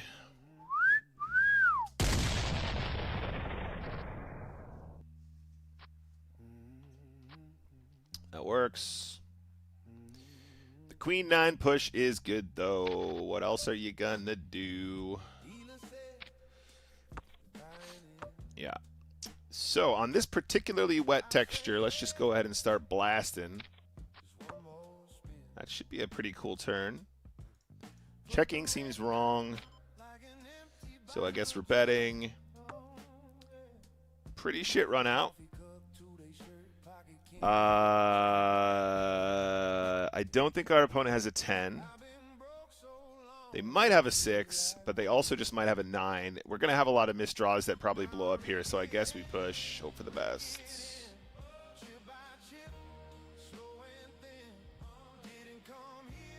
He's going to call with 8-9.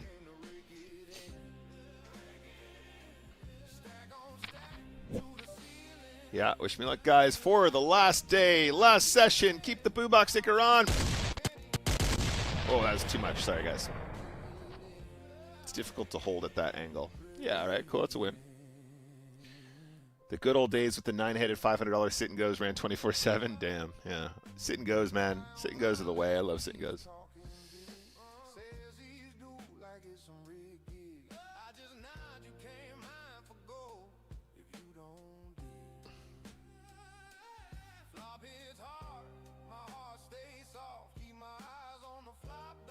All right, so poker has been played. Let's see if we won any EV today, guys, because I think we probably did.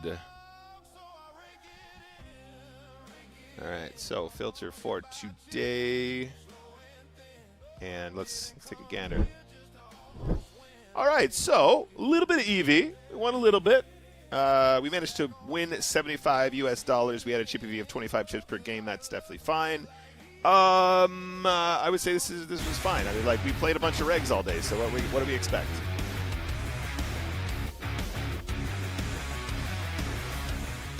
Thank you for the raid. I'm not even sure who it was. Oh, it was Team Grund. The Grund on Tour. First time follow as well from Grund on Tour. Thank you, guys. Hello, everybody. We're about to do a study session. We played Spinning Ghost today. We played $25 spins. If you just joined us, stick around because we're going to talk about some poker strat. This was our chip graph for today, guys. We played a bunch of regs today, so the fact we won any chips is also kind of cool.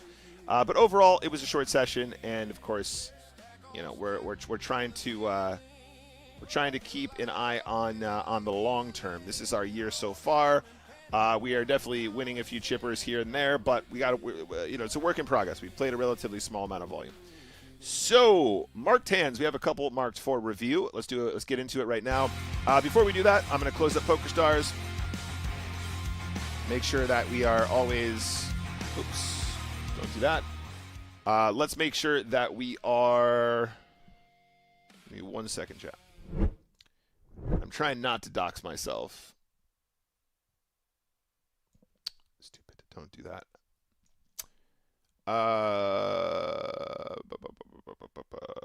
Okay, that's fine.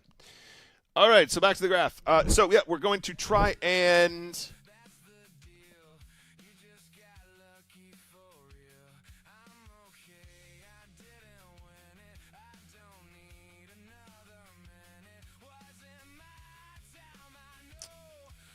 okay, let's get into the review. So, Queen 6 suited, we min raise. There's a shove. Why is this marked for review? Oh, we're just trying to check the pre-flop here. So, again, just to be clear, guys, PokerStars is now officially closed. So, we are going to do some study, and we're allowed to study with the more advanced charts. This is the NickWalshTV chart pack. So, if you want to check out whether or not Queen 6 of hearts is a good open for 15 big blinds, all you got to do is go images, three-way on the button for 15. And Queen 6 suited is going to be in there. There's a little sliver of it. In that case, we're going to enter the pot against probably non-regs. So Queen 7 suited is the cutoff here really against these two players. Both of these guys are regs. Therefore, Queen 6 is too loose. Actually, we're probably going to lose too much by raising too wide. So this is fine, but still a smidge too wide. Our vibe was right, but probably against two regs, it's not going to perform very well. Cool, King 4, we ship for 6 big blinds. So this is a very specific spot, guys. We are up against a deeper stack and then a very, very, like, basically players forced all in. So this is going to be a specific asymmetrical spot that we want to check out. So we're going to go like this.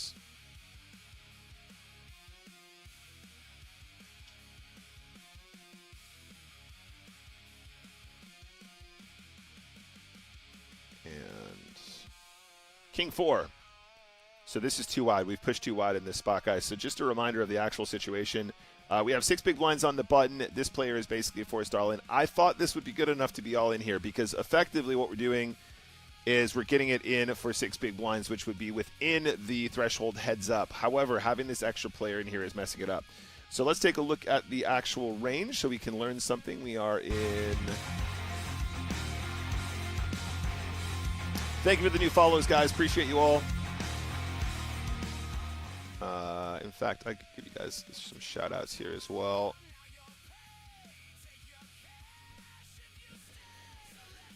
Okay, so shout-out to Grundantur, Zhangai, thank you. Dido, what's up? And Swimmy, appreciate you guys. So the shove here is actually going to be King 8 off. So basically, the moral of the story here is...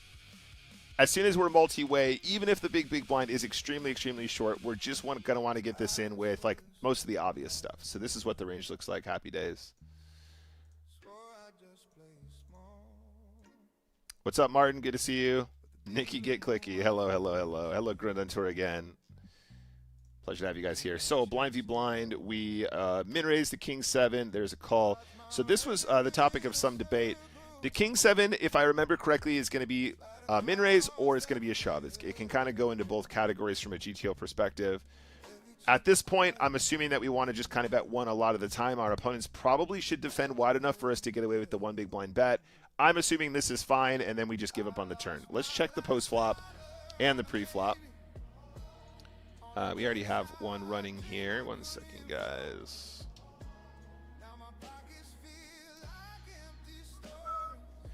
McCoy says, do you put any faith into the expected profit on hands? No, McCoy, if I could disable that completely, I would do it.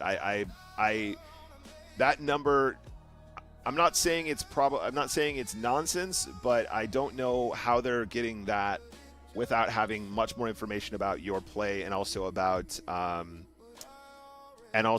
like your effect. I know you can put your rake back in there, but it was giving me a number even before I did the rake back, and it's just, I don't know. It just seems like it's not something that I would put any stock in. All right, so guys, blind v blind, like I said, it's about 50-50. So we are stealing here, we are shoving here. That is accurate. That bit is good.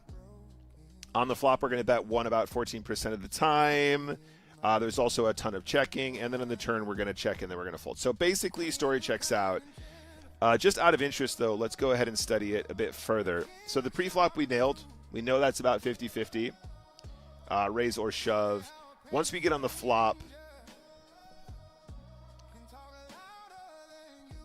You know, bet one is the thing that we do a fair amount. I mean, there's quite a spread here in different sizings. If we do this, so actually the most frequent bet here, if we disable this again, I don't know why I did that. Turn that off as well. The King 7. If we have a diamond in our hand, we are going to want to do a lot more betting. And if we don't, we're going to want to do more checking, basically. We want to have some more draws. Backdoor diamonds and backdoor straight draw is kind of cool. The size most commonly used isn't really, it's going to be a mix. 1, 1.52, or 3. If we have a diamond,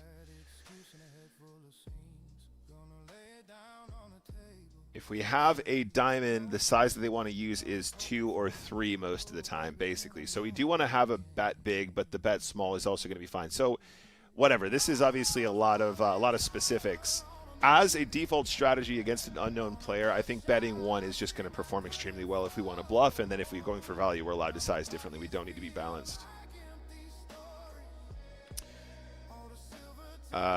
Jeffrey says, I need this app or program. This is GTO Wizard if you've never seen it before. Quite a popular and well-known product. It's not cheap, but it is very good. So, King 7 is kind of approved. The debate in the chat was about the checking, and obviously, like I said, this is a board we probably check quite often.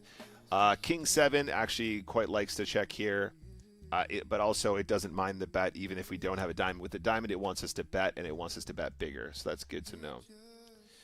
Sorry, next spot, we are Ace-10. So this is a specific one, guys.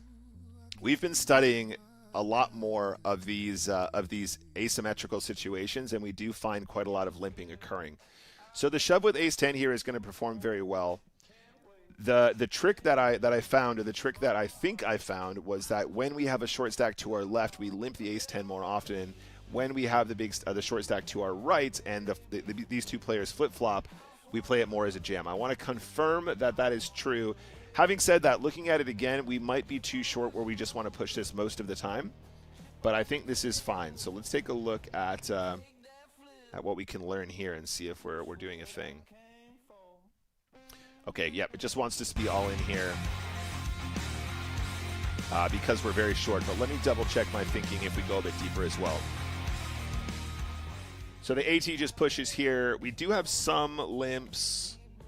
But as expected, the second time around when I looked at it, yeah, like basically we're just on the shorter side. If we change this, however, let's say that we duplicate this this screen, and we go ahead and check out a deeper stack version of this. Let's say that we are asymmetric, but we are also maybe like 12-12-2 or something like that. 12-2-12.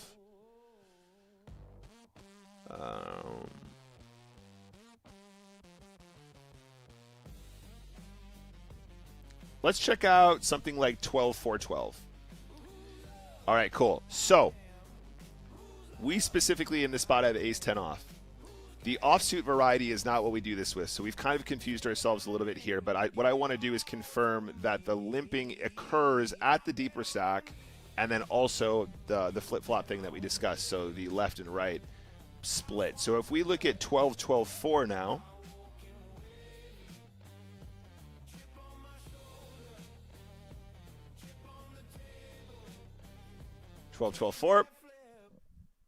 okay, so at 12 big blinds effective, it is not having that same impact. So this is something that we perhaps have learned a little bit wrong. This is pretty much the same range. This is not that wild. We are limping more often. Sorry, there are absolutely no limps here whatsoever. What am I talking about? There are limps here. Okay, cool. Sorry, I'm confusing myself, guys. So at 12, we're still playing a very min-raise heavy strategy. Let me make this even more extreme, though. I think we might be able to do a 12-2.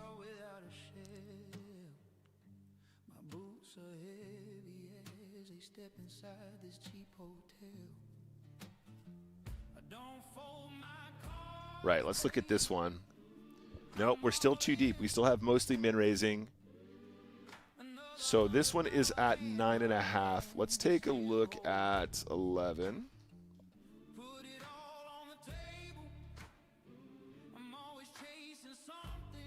Yeah, we've definitely confused ourselves here, but this is why we do the review. Okay.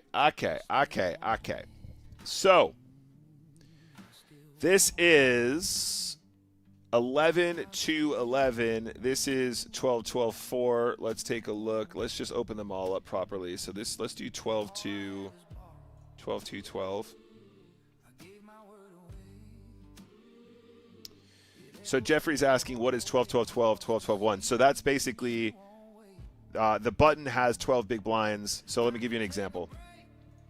If you look at the table over here, it'll be more obvious, right? But basically, if this is 9.5 to 9.5, the button has 9.5, the button has 2 big blinds, the big blind has 9.5. It doesn't look like it here, but it's actually the starting stack. That's the most important thing. So here, 12 to 12, 11 to 11 means the button has 11, the small blind has 2. It's just the order of the stacks in the asymmetrical spots. So a lot of the situations, a lot of the conventional chart packs that you'll find are done on the basis that everyone starts with the same number of chips. You can solve for asymmetrical, though, which obviously changes things considerably in some circumstances, which is what we're studying here. So this was at 11. Let's do 12 to 12.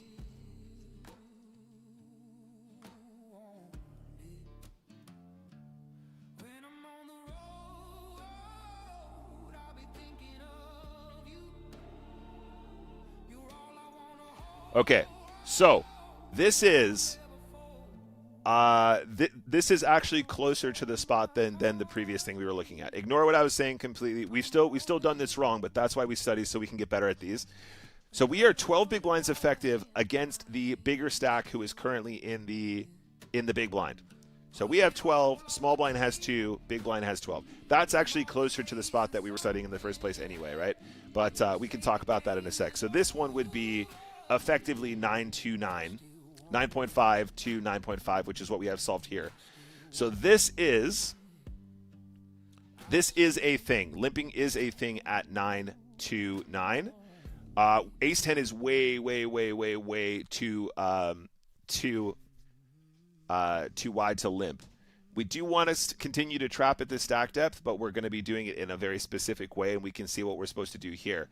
Now, if we go up to 11, we can see that there is a ton of trapping. We actually want to be doing this with, like, you know, some of our very strongest ace combos, and of course some of our pairs, including 9s, even in this spot, which is also very interesting. That's something we're not doing. And then if we go to 12, this is the same spot, but we're 12 effective against the big blind, and the small blind has 2 big blinds. This spot is where we actually still have min raises. So the cutoff is at 11. So once we get to 11, and we have this extreme short stack situation, 2 big blinds or thereabouts is going to be close enough, right? We suddenly start to find these limps. So let's actually continue with this pattern. Let's duplicate this. Let's get rid of this one. And let's take this one down to 8 and see how far we can go. This is a really good one. So we're looking for 8 to 8. Oh, we might not have it. And there's probably a good reason for it. It's probably not a setup that happens often, but there it is. Never mind, we got it. So this is 8. This is 9.5. Let's make this one 9 just for the sake of ease. 9 to 9. Okay. So this is quite a specific window. At 12, there are no limps. At 12 to 12, there are no limps. At 11 to 11, there are still tons of limps. At 10, there are still some limps occurring, but it would be probably more of an exploit and less GTO, but that's still fine. And then also over here, we have 8 to 8, and now we see that, again, the limping thing is not really as much of a thing, and we're not going to be able to balance that. So really, the lesson here is at 11. But just out of interest, if this is where the limps exist, let's do 11, 11, 12 really quick. 11, 11, 2, excuse me. So the call here is 14%. Sorry, the call here is Call is 18%, call is 14. So the rule that I had in my head is kind of correct, but still probably going to be a thing just at 11. So look at this. So look at this spot. When the deeper stack is to our left, we do have more limps, including ace-10 off. So, okay, cool.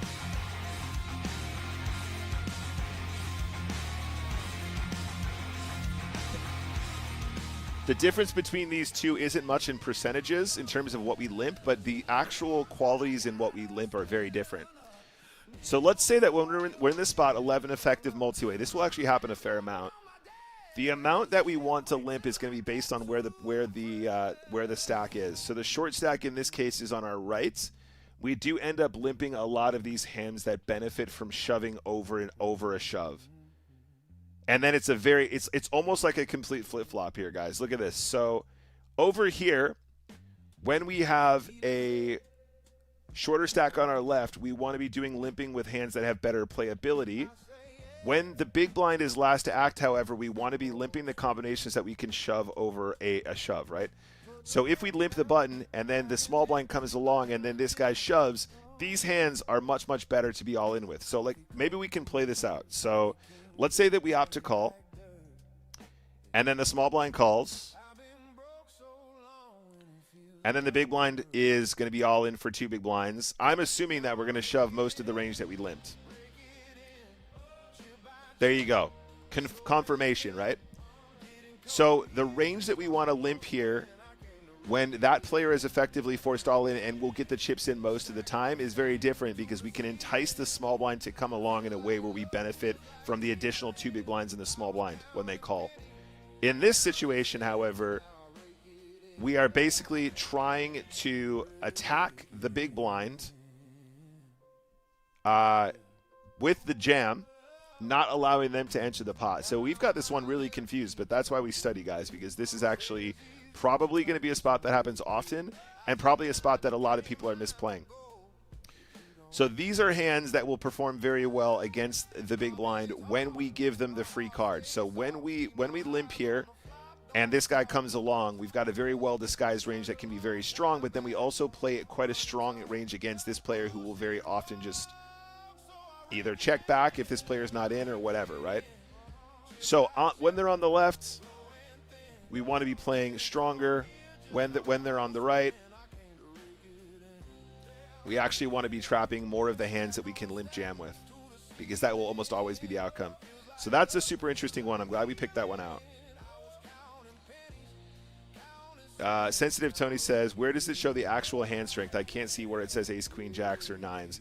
So the entire range is every single combination, because of course we can't think about poker as individual hands. We're thinking about ranges. He says, I get lost here. I can't see where the actual hand is that you're referring to. So I'll open up another one and I'll explain it. Double Buddha says, this is so wonderfully nerdy. I love it, man. I love it. And actually, when you see it, when you look at the entire range like that, and Sensitive Tony, this is what I'm talking about. It's not enough to go, what should we have done with a specific hand? We want to know what the entire range looks like, and so we can start to get a better idea for why we do what we do. So let's open up another one. I'm sure we'll have another GTO Wiz spot. And this was a super interesting one. Okay, so let's just run this one. But basically, guys, just to go back, I min-raised off of 15 big blinds, the big blind calls, and they had this really big lead into 3, 4, 5, which is a thing. This will be GTO with the correct range. Are we supposed to shove ace queen basically on the flop is what I'm saying, because we do actually have a fair amount of equity with this combination. Also, I misspoke earlier. When we were streaming, I said a 6 is our straight. The deuce is our straight, which makes a difference here as well. But let's take a look at the... Oh, I got to open this up again. Okay, cool. All right, so... Sensitive Tony, okay, yep, so this is fine just to fold a flop. That's cool. So we have confirmation that this was correct. But just going back to what you were saying, if you're getting lost here, basically down the middle here is all the pairs. So 2s, 3s, 4s, 5s, 6s, 7s, 8s, 9s, and then also the color of it is what the strategy is going to entail. So let's go back to the button. This is us starting at 15 big blinds on the button. When we're looking at what to do with what combination, by looking at this, we immediately see the entire range. So all of these are folds by that color. All of these are raises by this color, and then the all-ins are all of these colors here. So you can filter like this as well. So when we're making reference to specific ranges, this is the entire range, but we can see what we're supposed to do with the specific combo here. So if we're looking at 9-10 suited specifically, we can see 100% of the time you're supposed to be all in. But this is a breakdown of what we do with the entire range, which is really good to know, because it's not enough to say we want to be all in with 9-10 suited every time. We need to know what we're balancing that with in other places, or what other combinations we're going to be in with. And that means we can very quickly look at an entire range and know how often we're supposed to do any specific action. That's also important because let's say that we're trying to study to see if we're supposed to be all in. Immediately, if there's no all-ins, we know that we're probably not doing it correctly. Or let's say that we're trying to figure out how often we can bluff effectively. If we look at a range and the amount of times that we're all in is a very small number, it means that we're repping very thin, right? If we're on the river and we're going, I'm going to bluff here, and then we look up the spot and we're trying to figure out if it was a good bluff, it's very hard for it to be a good bluff in circumstances where there's very few all-ins, because it means that we're probably representing a very slender range. That doesn't mean we're not supposed to do it. It just means that if our opponent calls us in a spot where there's not very many all-ins, it's probably because we're misrepresenting our hand, or we're doing something that is just not a high frequency, which means we're not really repping much when we make this play, right? So that's another way to think about it. Okay, yes, anyway, good fold on the flop. That's fine. Jack 10, there is a limp. I just want to double check that we're doing a big ISO here. So this is at 13 big blinds effective. I think we're going to do it some of the time. So looking at the Nick Walsh TV chart pack, heads up in the big blind versus limp, and we're doing a large ISO. We're looking at, my brain is like a sieve, 13. So Jack 10 off is actually not part of the big ISO range here. So this is 13. As we get shallower, I think we do this more. So probably from like 10 or below. Yeah, 12, 11, 10. So at 10, that is where the cutoff is. We start to do this about 10% of the time. But we are being too aggressive. The big ISOs are Queen Jack and Queen 10 and not Jack 10 off. So this is too much. And that's being too aggro. We're putting Jack 10 into a bad spot here. Let's not do that. Min-raise call. Why is this one marked? Don't know why this one is marked. Ignore this one. All right, last hand of the day. Min-raise call, and I think this is big bet, and then continue on queen. Let's take a look at this one. The sizings might not be perfect. I just want to double check that we do bet big here at all, and then also see if we actually use the right size. To me, this looks like the kind of board that we get away with a lot of big betting. Double tick, let's go, baby. Sensitive Tony says, I understand the graphic, but sometimes when looking at the graph page, I can't see what actual hand you had on the screen. I see, sorry. So when we're looking at this, it's not going to highlight what hand we had.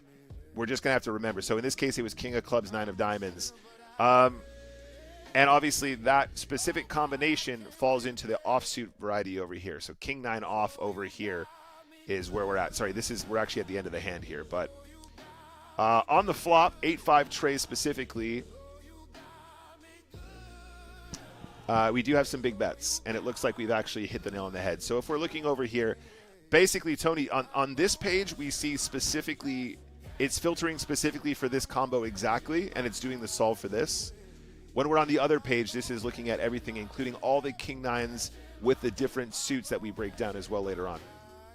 So if we want to go back to, if we go back to our flop reaction, King 9 off is here, and this will encompass every single combination of King 9. So in the bottom right hand of the screen there, you can see what we're doing with different specific suits. So this hand, this is where King 9 off exists, but down here is where we can actually see if the suits make any difference. Bottom right, that's the split of the different suits that we have. So over here on the flop, over here on the flop, King 9 is going to be one of the combinations that we like to bet big with. This is actually a particularly good one because we're blocking 8-9 and like 8-9 is sorry 8-9 is one of the blocks, and then also 7-9 is another kind of straight here as well. Queen-9 falls in the same category. Having a 9 is particularly potent, basically. But yes, we do want to do some big betting on 8-5 trades. Just a very good board. On the turn, did we get the size right as well? Okay, yeah, so we were off by 1. But everything else was textbook. Lovely. Cool. So we can get away with betting smaller on the turn, basically. Turn was a queen, and yeah, the bet 5. Once they flat the flop, basically, we just have them absolutely crushed because they're just going to have to fold the 5s and the trays and the straight draws so often. Bet 5 is the most popular size on the turn. So this started this hand at 20 big blinds deep, and then we went for 5 on this turn. Perfect. Okay, cool. Yeah, we nailed it. Nice work. So that's it for today, guys. I got to dash because I got to get to the gym. I'm very late now already. But we're going to sign off there for today. So unless I feel like I'm going to jump on later this weekend, which I'm not opposed to, we're probably done until Monday, guys. Monday will be our next stream. Excuse me. So I do intend on doing a stream on Monday. I've just got sent a bunch of work that I probably want to try and get done ASAP, though. So maybe on Monday I might not stream, and I'll do that to get that out of the way. But in any case, I love you all very much. Thank you for your time today. If you don't follow me on social media, !Nick in the chat. I'll do it right now. Drop me a follow if you don't follow me already, and there will be lots more content coming on those platforms. Also reminders of when we're going to go live today as well, so check that out. But I'm going to sign off. I love you all very much. If you enjoyed today's stream, please like, follow, subscribe, all that good stuff, and I'll see you in the next one. Ciao for now. Bye, guys.